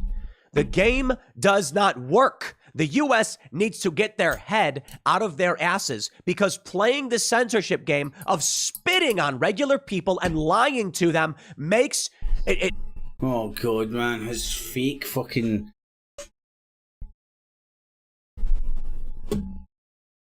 emotion is unbearable. Very pleased to say that Joseph. If you want to see a really funny video, look for Tim Pool gets his beanie hat pulled off. Oh my god. Do you know what it reminded me of? Like, remember back in school when you used to do that prank with each other, which used to be called scanting, which you used to go behind somebody and go up and pull down their trousers. Sometimes you'd be lucky and get their boxer shorts as well. It'd be a double whammy. That's what his face looked like. Like a little 10-year-old kid with a small wee willy that just had his just been scanted in the middle of the playground. Because he had his beanie hat took off and he's a bald as a baby's bottom. Joins us now. Joseph, great to have you on the programme just now. A YouTuber from Ukraine? About the journey that has led you He's got to be down with the kids. All the way to Germany. Yeah, thank you for having me on the show. First of all, I would like to tell the viewers that I've been living in Ukraine for about 8 years, and I consider it like my second home. I'm from Nigeria. The journey wasn't an easy one, because when you've been Weird, isn't it? A Nigerian in Ukraine. I don't know. It sounds strange to me. I had no idea there was a Nigerian community inside Ukraine. Well, obviously appears to be. Today we are going to be helping an older. This is this guy's website. Save the Nation. This is his YouTube. Now let me have a wee look. Because if you go back to his early videos, see, he's getting like 100 views, 50 views, so on and so forth.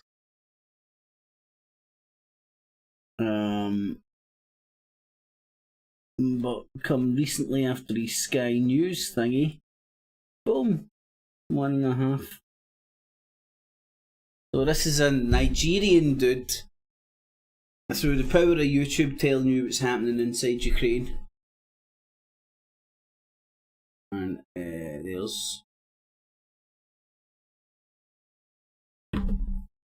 get these Save the Nation and Sky News thingy. So let's have a wee listen what he says on the Sky News. living in a place for 8 years, making the decision to suddenly just leave is a really painful one. On the nights before, on the very morning before I was about to leave, I documented the situation. It was the third day of the invasion, and I went to the streets and I could see long lines of people who just wanted to get food from the supermarket, from the grocery stores. Long lines of people who just wanted to get money from the bank, and also I wish I knew what that was. Stores.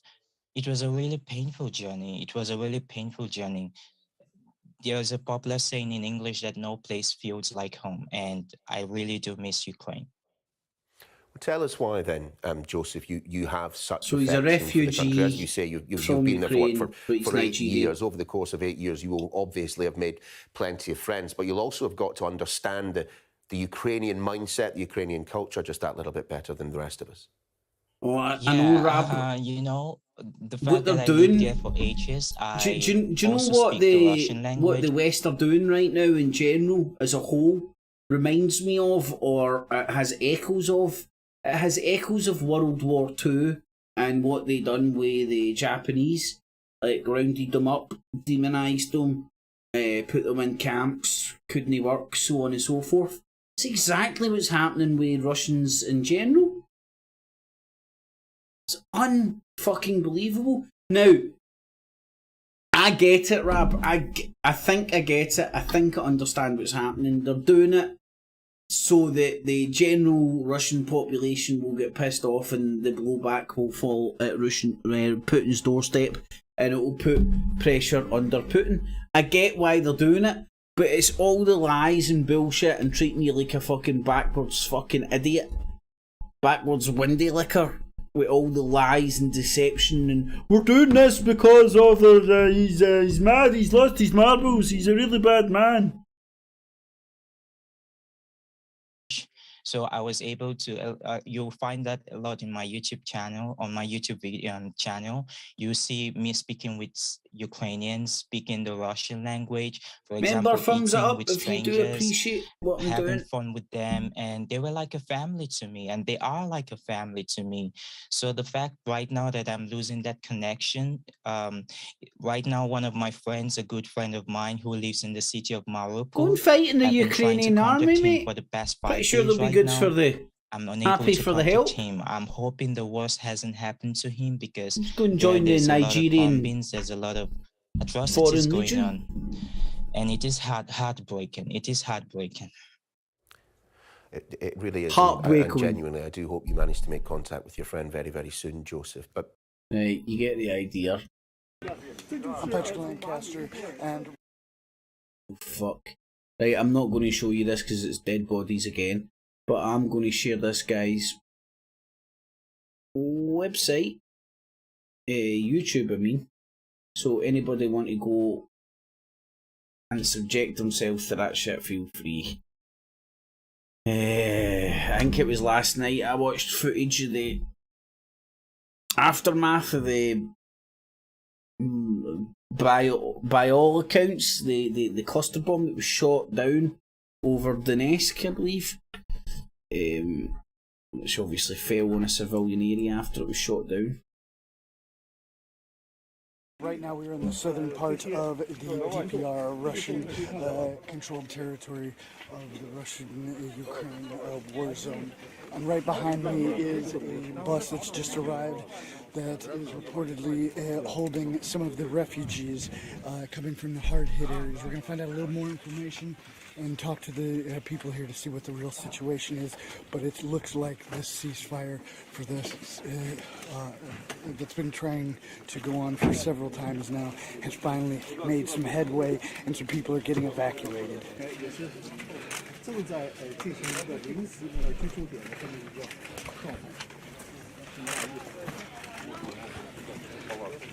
Hey man, that guy's coked up. Adam bed that they use for this.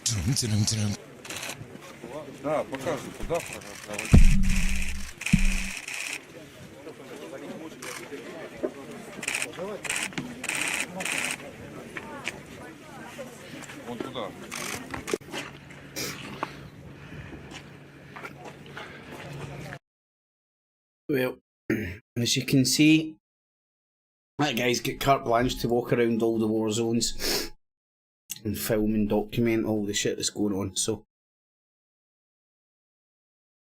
friendly with the Russian forces. Oh shit. Can't remember what they're saying here. For 4 men accused of plotting to kidnap Michigan's governor. And after more than a century, one of the great mysteries of the sea has finally been solved. Wow. This is NBC Nightly News with Lester Holt. All right, reporting tonight from Lviv, Ukraine. Couple things. First of all, I think I would give my left nut for that music bed that they use for this. Dude, that has every. Right, I think I'll fuck that link. Anyway,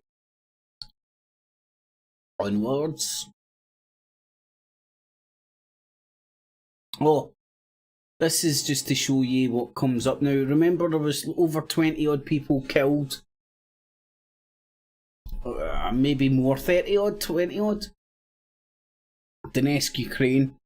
There's one article, and the rest of them are all bullshit. Nothing there.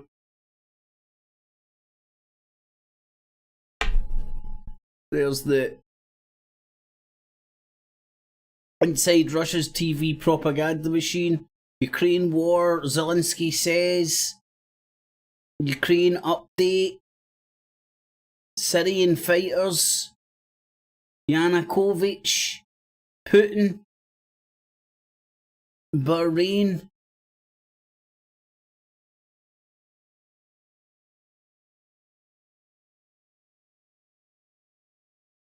The Western press are just blanking on it. Unfucking believable.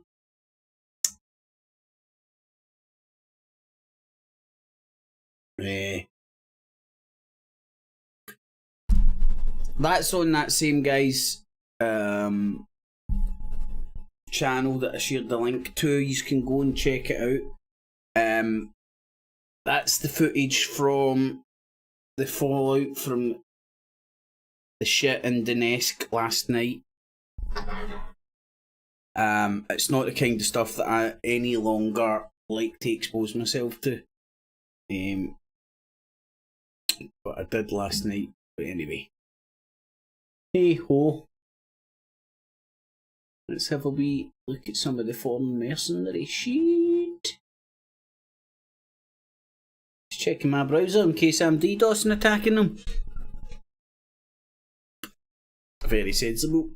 Lavrov sends Lebanon satellite image of Beirut port explosion. Lavrov summons the Holy See, Paul Gallagher, to the Kremlin to discuss inalienable rights.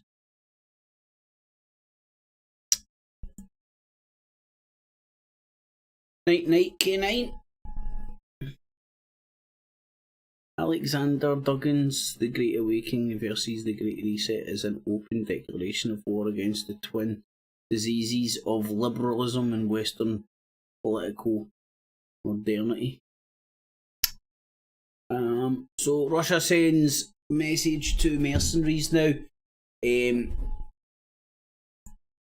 West hasn't came out and actually openly admitted this because they really can't, because what their citizens were doing were illegal, and that's thus they aren't afforded any of the protections that normal citizens would be, because they're participating in warfare. But a lot of the indicators are pointing that Russia did kill or cripple or blow up some foreign fighters the other night when they blew up that base next to Russia. Next to Poland. Sorry. The military says it knows the location of all foreign fighters in Ukraine and vows to continue targeting them. Western governments encouraging their citizens to enlist in Ukraine will be responsible for their death, the Russian Ministry of Defense said on Monday, vowing to continue the strikes such as the one that destroyed the Yavorov base, and shows no mercy to mercenaries. Details on your screen if you want to go and read the full thing. Interestingly enough, it does come through in some Western outlets. Fears 3 British ex-special forces.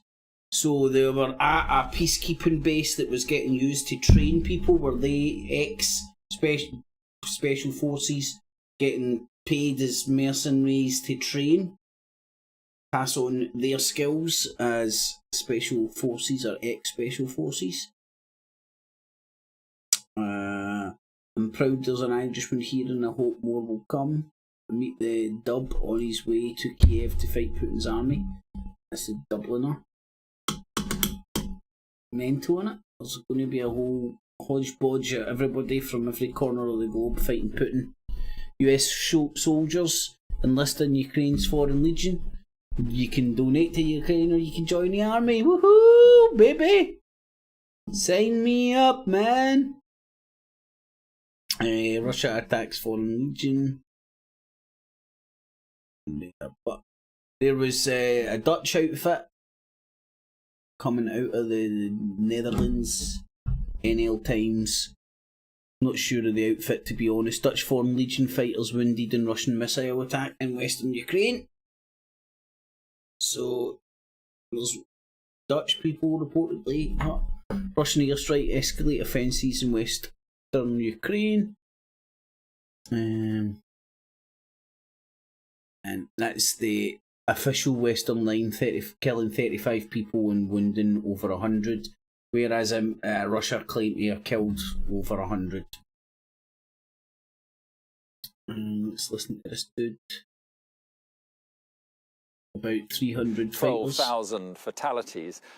Despite that, there This was 5 days ago. continues to be reports of Russia's invasion of Ukraine stalling. So what is the latest on the ground? The founder and commander of the Georgian National Legion of the Ukrainian Army, Mamuka Mamulashvili, joins me now. And this is quite interesting because the Georgian Legion is like a foreign legion, isn't it? How important are overseas fighters to the Ukrainian military? You know, Georgian Legion is one of the first group of foreigners who ever joined the Ukrainian army.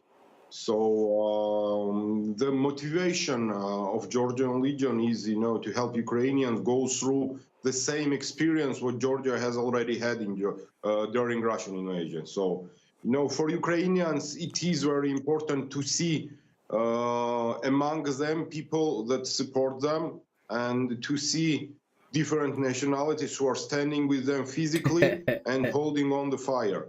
You know, we've been doing this job for eight years, and Ukraine generally has been talking about facing Russian army for 8 years. And unfortunately, the world just started to speak that Ukraine has been invaded by Russia. Ukraine has been invaded by Russia 8 years ago. Yeah, and on the point of overseas fighters, Mamuka, how many overseas foreign fighters do you have fighting at the moment, do you think?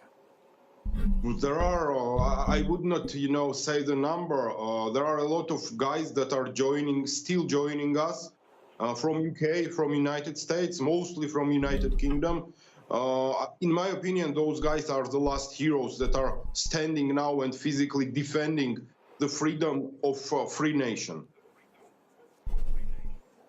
This word freedom just flung around for as an excuse for fucking anything and everything. In our requests that we received, there are more than 300.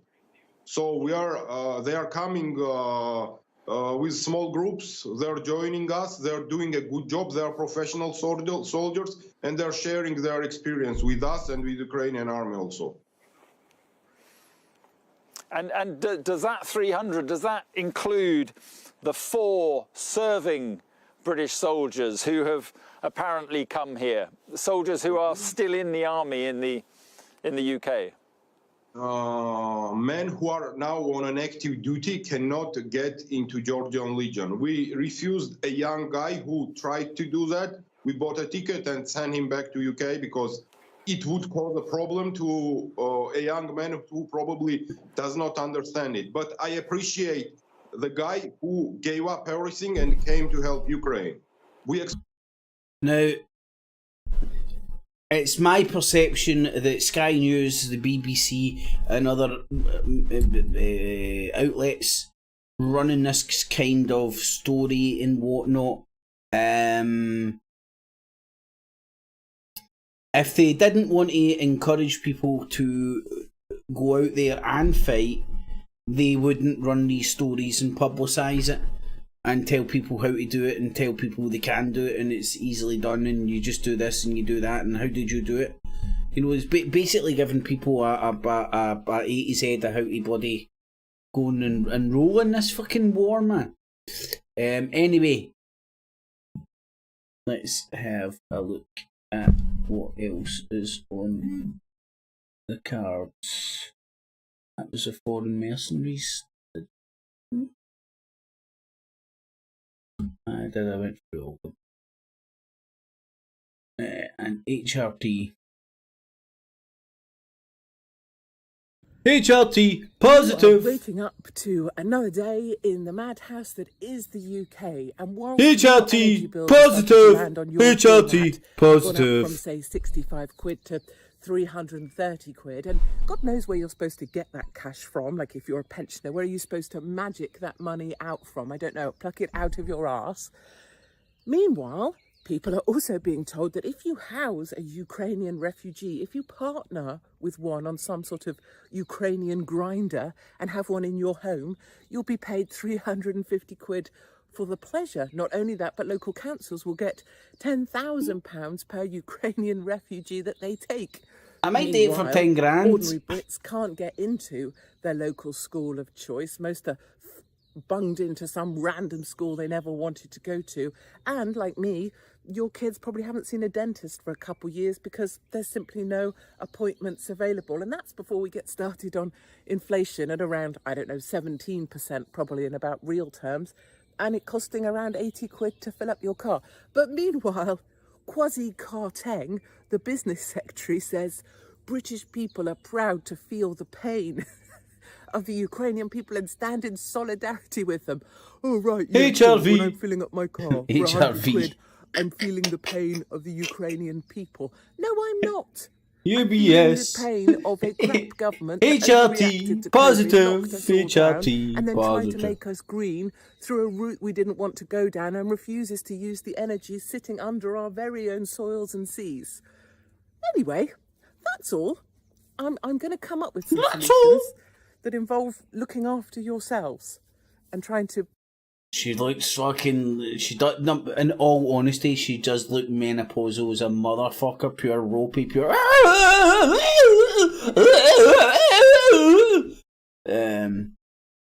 feel sorry for her, man. look after British people and young British people and old British people ahead of anybody else. It's like she's reaching out because her ovaries have stopped working.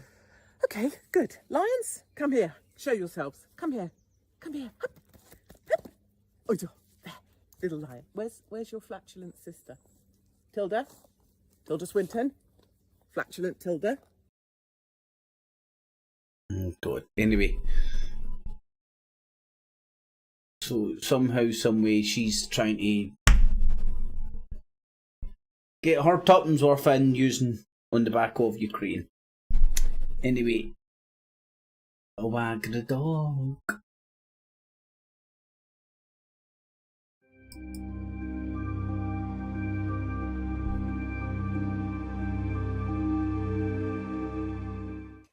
Aye, she does want him frack.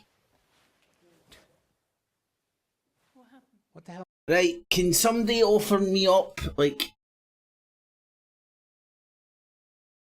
I don't believe this to be a green screen, right? Maybe I'm wrong. But I'm grasping for, like, logical explanations. What was that? Is this just fakery? And I mean in the sense of the person that's producing the video. Have they edited it? What the hell was that? I know. I could kind of hear... Right. Now, maybe they've got a really good sound guy, and they've got all sorts of gates and background noise reductions and all that. But if you listen really closely, you can actually hear a bang. Now, remember, light travels faster than sound, so you're bound to see the light and then the sound afterwards.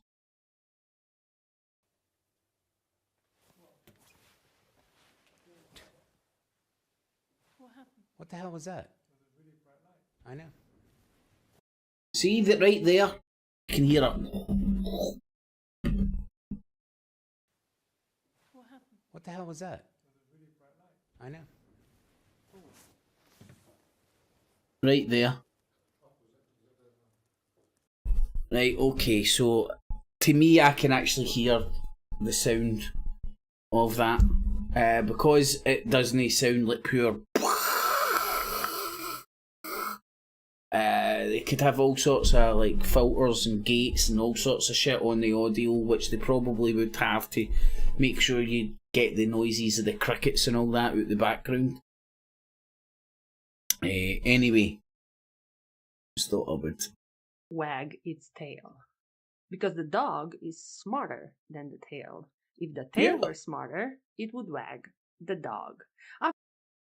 Anyway, if people are interested in hearing people talk about the film, feel free. Feel free.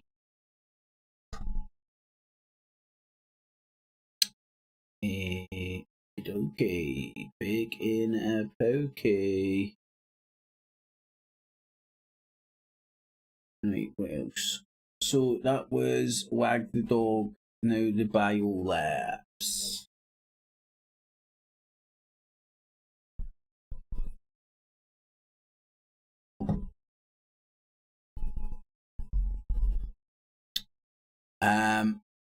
Now, by all accounts, when I first seen this, I was saying to myself, right, they're very easily mocked up. You need to really be able to trace the source and see where they came from and stuff. And then as it transpired and as more people looked into this and dove into it and whatnot, it did transpire that these were actually real documents that were removed from the US Embassy website quite and quite a haste, let's say. Scott Ritter, thank you for joining. Listen to a wee bit of this. I was myself Camden, George, man. When the news broke for the first time from the Russian Defense Ministry, but I kept a large pinch of salt in case it wasn't true. But then Victoria Nuland confirmed it in front of the Senate just yesterday, didn't she? Well, she confirmed that there were biological research labs. She did not confirm that there were biological weapons or biological warfare labs. But the distinction between the two is sometimes a very narrow one. And the United States has for many years been walking a very thin line between what is permissible under the Biological and Toxins Weapons Convention under Article 1 and what is prohibited. And I think when the data is shook out, we're going to find out that what was going on in Ukraine clearly falls in on the prohibited side. We know this from Robert Pope, the director of the program the Department of Defense program that operated these labs. He gave a press conference right before the war started, where he was worried that the Russians might turn off the electricity or somehow bomb the power generation capability of these labs, saying that the samples that are there, the pathogen samples, which are frozen, would thaw out. And then if the facility was damaged, they would be released. And that's a legitimate worry. But then he went on to say something that I wish Marco Rubio had followed up with Victoria Nuland. He said, some of these facilities are newly manufactured. Some of them date back to the Soviet biological warfare period, meaning they are biological warfare facilities. And he said, scientists being scientists, there's no doubt in my mind that some of these scientists preserved the very weapons they were working on. So yes, these are literally biological warfare facilities because they have retained samples of biological warfare agent that have no use in any preventive biological research, defensive biological research. They can only exist if somebody seeks to replicate them in the future as part of a reconstituted biological weapons program. So it's a little snide to say this, but Russia has succeeded in Ukraine where the United States failed in Iraq by invading a country with a viable biological warfare capability. Yes, it's one of the great ironies. No WMD in Iraq, just 1 million dead people, just ISIS and Al-Qaeda cascaded around the world, just a Grand Canyon of hatred opened that will never be closed, and there were no WMD at all in the end. Let me move on, if I may, to tax your military background and your military knowledge. I said, and I'd like your view on it, that Russia has been fighting this war with one hand deliberately behind its back. If it had wanted to, it could have flattened every city in Ukraine in the way that we did in Iraq in 2003. Am I right about that? Yes, I have to admit that when Russia initiated this action, I was one of the people that believed that they would use their doctrine in pursuing their military objectives, and that is to combine overwhelming firepower, that is massed artillery strikes, which literally devastate the area in front of them, followed up by mass armor assault through that area, penetrating and moving on and repeating as necessary, literally destroying everything in its path. And this is a military that's fully capable of doing this. And I was a little shocked when I saw that they weren't. And, you know, two things. One, we have Ukrainian friends who are very anti-Russian, but they have family back in Ukraine who they, of course, call back to check in on. And early on, their family members said, "Oh, the Russians are here." And they said, "Well, how's it going? Are they, you know, brutalizing you?" And no, they're very polite. They're very polite. They say, "Please just live your life." They let us fly the Ukrainian flag. They just say, "Get out of our way because we're going to accomplish our mission, but we don't want to interfere with you. We don't want to do anything." And then she said a couple days later that the Ukrainian forces had counterattacked, taken advantage of the Russian softness, pushed the Russians back. She said the Russians refused to defend in the urban area because they didn't want to cause civilian casualties. And then I listened to a Russian general, and he said, Russians are just so Ukraine, good. We are using the Syrian tactics. Now, many... Right, I'll leave the details. Well, the details are on your screen, George Galloway's BoobTube, and you'll be able to pick that up if you are indeed interested in finishing that off. This tea is not Yorkshire tea. I don't want anybody organising a pylon. This it'll probably be Russian tea or Cuban tea or something like that, I don't know, like socialist tea. Is Red Bush from glorious South Africa. Amandla, the best tea in the world, but it's quite a nice cup. I've had to I've got Red Bush in there, but I've got the council Tetley shit. abandon most of what I was going to say to you in these first few minutes because of two very dramatic developments in the Russian-Ukraine story. The first of those is as yet unverified, but consists of revelations from the Ministry of Defense. That documents and other evidence have been found very close to the Russian border of a full-scale biological weapons laboratory that was manufacturing and stockpiling weapons of mass destruction in the Ukraine. If ever there was evidence that the Ukrainian people and their country are being used and abused by NATO, which is really the United States, the Dutch army doesn't concern anyone very much. Neither the Italian nor the Norwegian. These are all lipstick on the pig of American domination.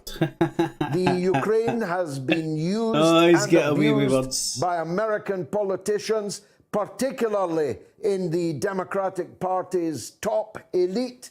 The Biden family, the Kerry family have their fingers, not just their fingers in the till. They're in the till up to the elbows. They're family members working in Ukraine's oil and gas sector, hoping to achieve a bonanza if they can develop the extensive oil and gas assets which lie in the seas around the peninsula. Good evening and welcome to Tucker Carlson Tonight. Last night we told you that the Biden administration is funding a number of secretive biolabs in Ukraine, labs that are conducting experiments on highly dangerous pathogens. Now that's not a story, as we told you, that we wanted to do. In fact, we didn't think it could be true. It's so over the top and bizarre. And in any case, the administration had repeatedly and very aggressively denied that they were doing anything like this. And then they attacked anyone who asked questions about it as a tool of Russia. We foolishly assumed that in this one instance they might be telling the truth. And then out of nowhere, the Biden official in charge of Ukraine confirmed the story. Victoria Nuland, the Undersecretary of State, casually mentioned in a Senate hearing on Tuesday that actually, yes, the Biden administration does fund a series of biolabs in Ukraine, and whatever is in these labs is so dangerous that she is deeply concerned these materials will fall into the hands of the Russian military. Now that struck us as a shocking development.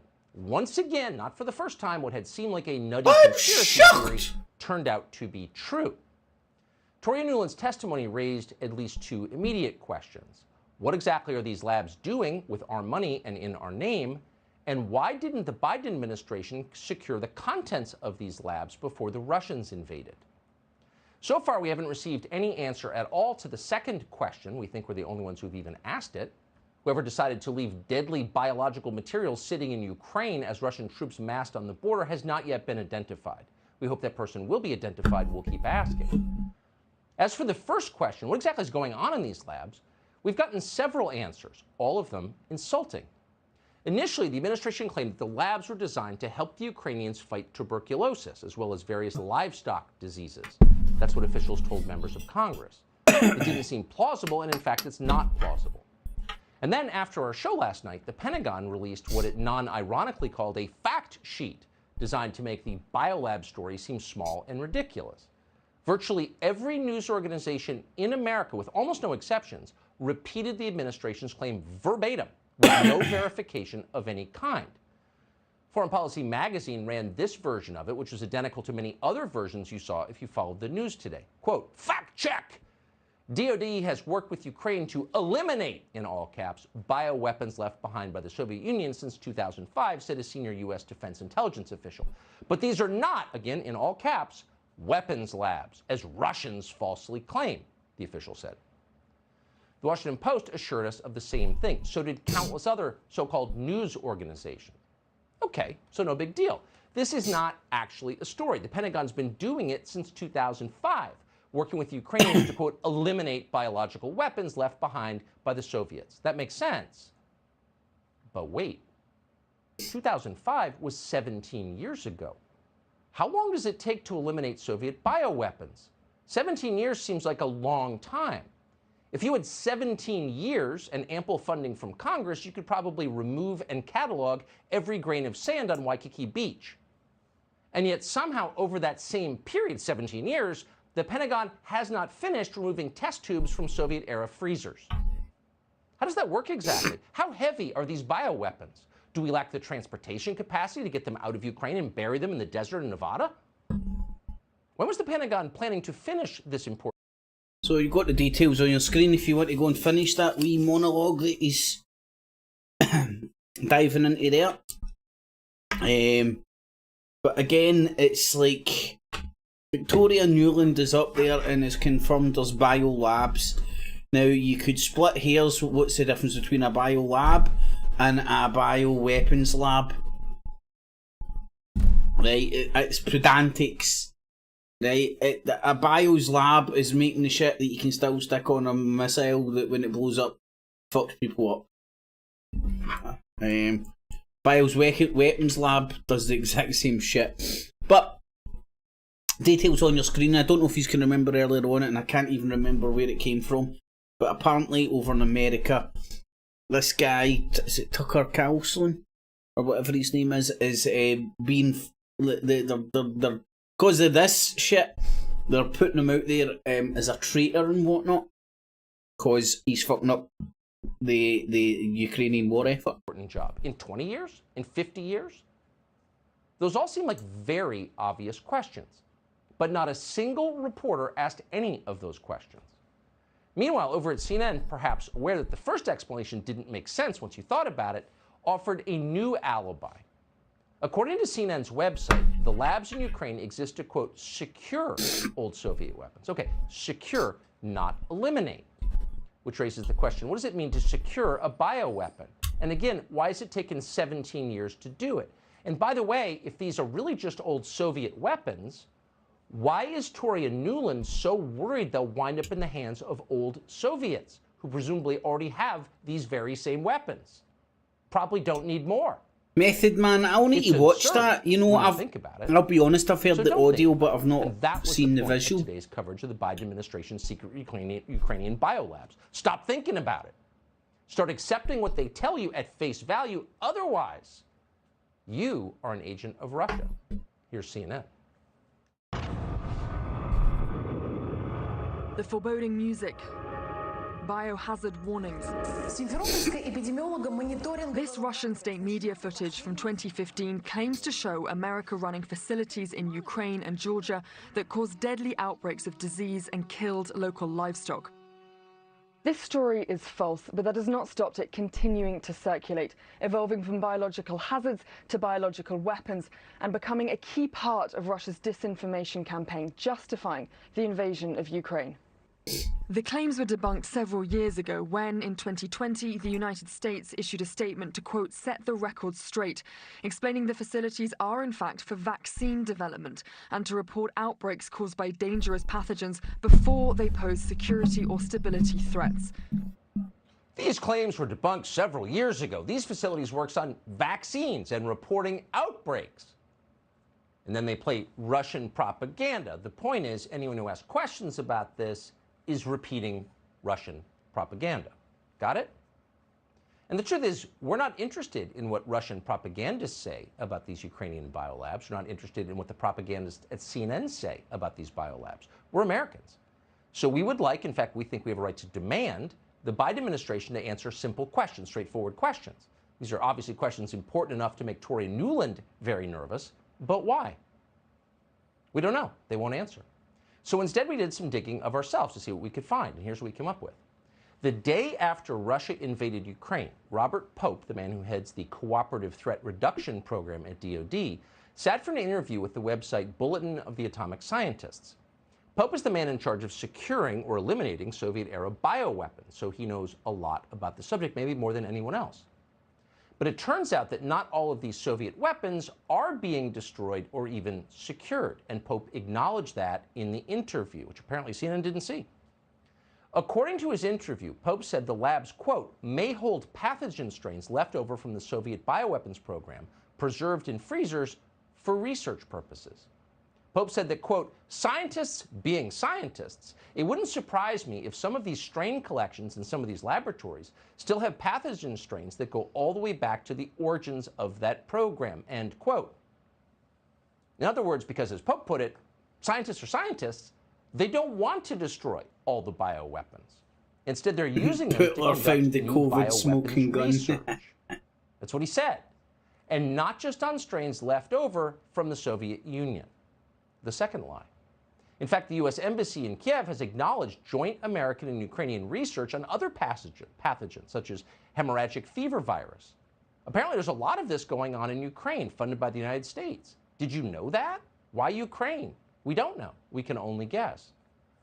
We do know that in 2010, because if anything fucks up, it's not going to kill any Americans. A brand new level 3 biolab in Odessa, Ukraine. Ukraine gets used by the Russians, by the West, as just one big fucking weapons. No, that lab was designed for research on new and, quote, playground, especially dangerous pathogens in Ukraine, the poorest country in Europe. Again, not a hotbed of biomedical research. Why Ukraine?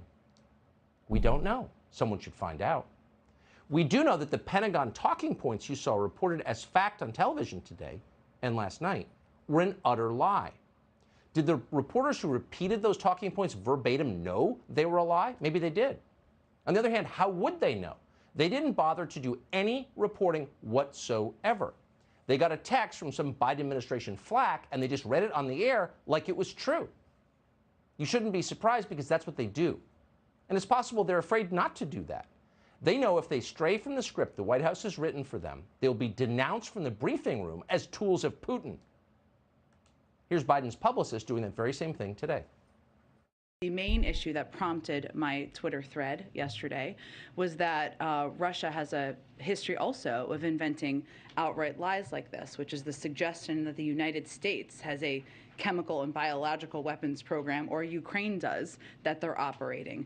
Russia is the country that has a chemical and biological weapons program. So the objective was to make clear the inaccuracy of the information they're trying to put out, and make clear to the world that they not only have the capacity, they have a history of using chemical and biological weapons, and that in this moment we should have our eyes open. Yeah. But no one denies that. That's the thing. No one denies that Russia has a chem-bio program. That's bad. No one denies that Russia lies, of course, and has for a long time. that Russian propaganda is absolutely real, of course. That's not up for debate. That's all true. The question is, why is the United States funding these biolabs that are not doing anything close to what the Pentagon claims they are doing? Why is the White House press secretary from the podium contradicting what the director of the Pentagon's bioweapons control program has already admitted is true? Why is she doing that? And how should we feel about all of this? Insulted, but also very concerned. There is absolutely a story here, a story that matters. Clearly, that's why they're lying about it. Hey, Sean Hannity here. Hey, click here Piano- to subscribe piano to bar. Fox News YouTube page and catch. It's called Piano Bar, Davo. Oh, this fucking thing does my tits in.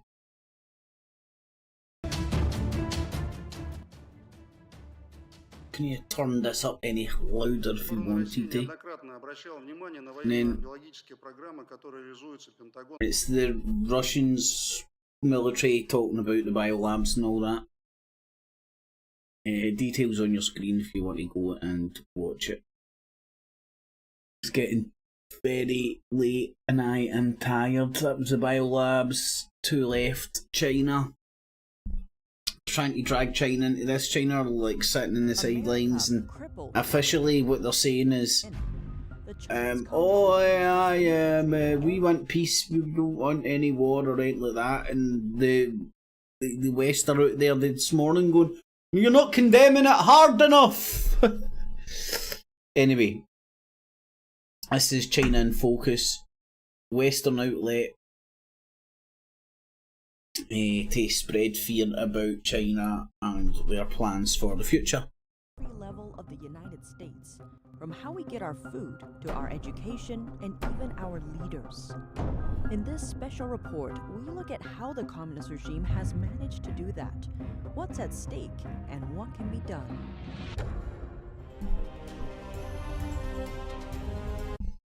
Well, I used to do a China section all the time on this show, and it's just a lot of the anti-China propaganda out there goes under the radar. And I'm not saying that you should be a fan of the Chinese, or I'm certainly not spreading their shit.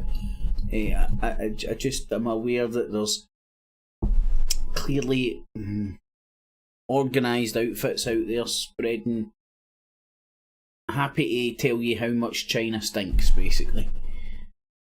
And Chinese President Xi Jinping has called for maximum restraint in Ukraine. He also said that it pained to see the flames of war reignite in Europe. This is by far his strongest statement to date on the conflict. This comes after China abstained from a Security Council vote that condemned Russian aggression against Ukraine. More in this next report.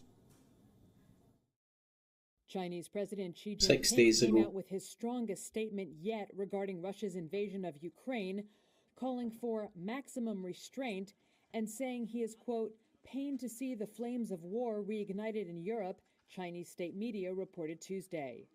Xi spoke at a virtual meeting with French President Emmanuel Macron and German Chancellor Olaf Scholz, and, according to China's CCTV, said the three countries should jointly support peace talks between Russia and Ukraine to prevent the conflict from, quote, spinning out of control. Macron in the meeting reminded Xi of the role that China must play as a member of the UN Security Council. China has refused to condemn Russia's actions outright, and last month abstained from a Security Council vote seeking to condemn Russia's aggression against Ukraine and demand it withdraw its forces. China has also referred to Western sanctions against Russia as illegal, and in the meeting, Xi expressed concern over the impact sanctions may have on the stability of global finance, energy supplies, transportation, and Well, supply China are chains. going to use this opportunity as much as to fucking hand it, get it around the West as much as possible. Ceremony of the Beijing Winter Olympics. And of course, he went there to tell Xi Jinping what he was planning on doing, and he promised not to do it till after the Olympics, which I don't think actually happened, but hey, who cares? Anyway, that's 11:15. My neck is in agony. I need to go and lie down and relax and get some sleep. I'm knackered. Thanks for joining, everybody. Tune in tomorrow afternoon at 1 o'clock and we'll do Wag the Dog News. Look at RT. Look at some Western outfit, maybe Sky News or something. And see what's what. If you did appreciate it and get shits and giggle and from this and appreciate what I do, stick a wee thumbs up, it's much appreciated. And thanks to everybody that shows support and people that make donations. Thank you very much, man. It's very much appreciated. And tune in tomorrow, 1 o'clock, for Wag the Dog News every afternoon. A couple of minutes to 1. And get RT at the top of the hour. Just the way that the RT stream's working at the moment. And tune in next Tuesday for another Not the Infowars Nightly News. The original, the OG baby. Alternative look at the alternative media. Skeptical with the spectacles, but the so-called skeptics. I'm watching the motherfucking Watchmen, because somebody's got to do it. Method Man, Davo, who cares? In the evening, Cheech, thanks for joining, buddy.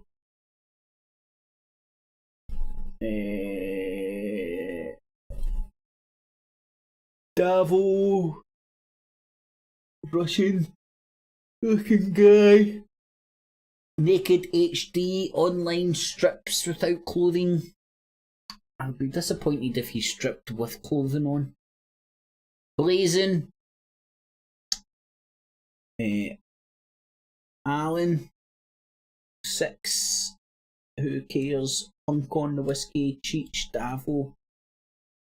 K9. Rab. Tiger Man. JJ. Thanks everybody. Tune in tomorrow for another Wag the Dog News. Night night, y'all. Tonight at 11. Doom! It's a plan! And I'm angry! I'm not a slave! I've broken the conditioning! It doesn't work on me! I'm primitive, I'm real, I know the enemy, and if we can have this spirit of normal humanity spread, it's over for the globalist! Break the conditioning now! Excuse me. This is not the Infowars Nightly News, where the answer to 1984 is not $19.95 plus shipping and handling, but the answer is to try and understand the double-barrel bullcrap, the double-speak, and the Orwellian wonderland we now find ourselves in. So sit back and relax as I take you through a real alternative look at the news and so-called alternative media alike. Enjoy. Keeps clear.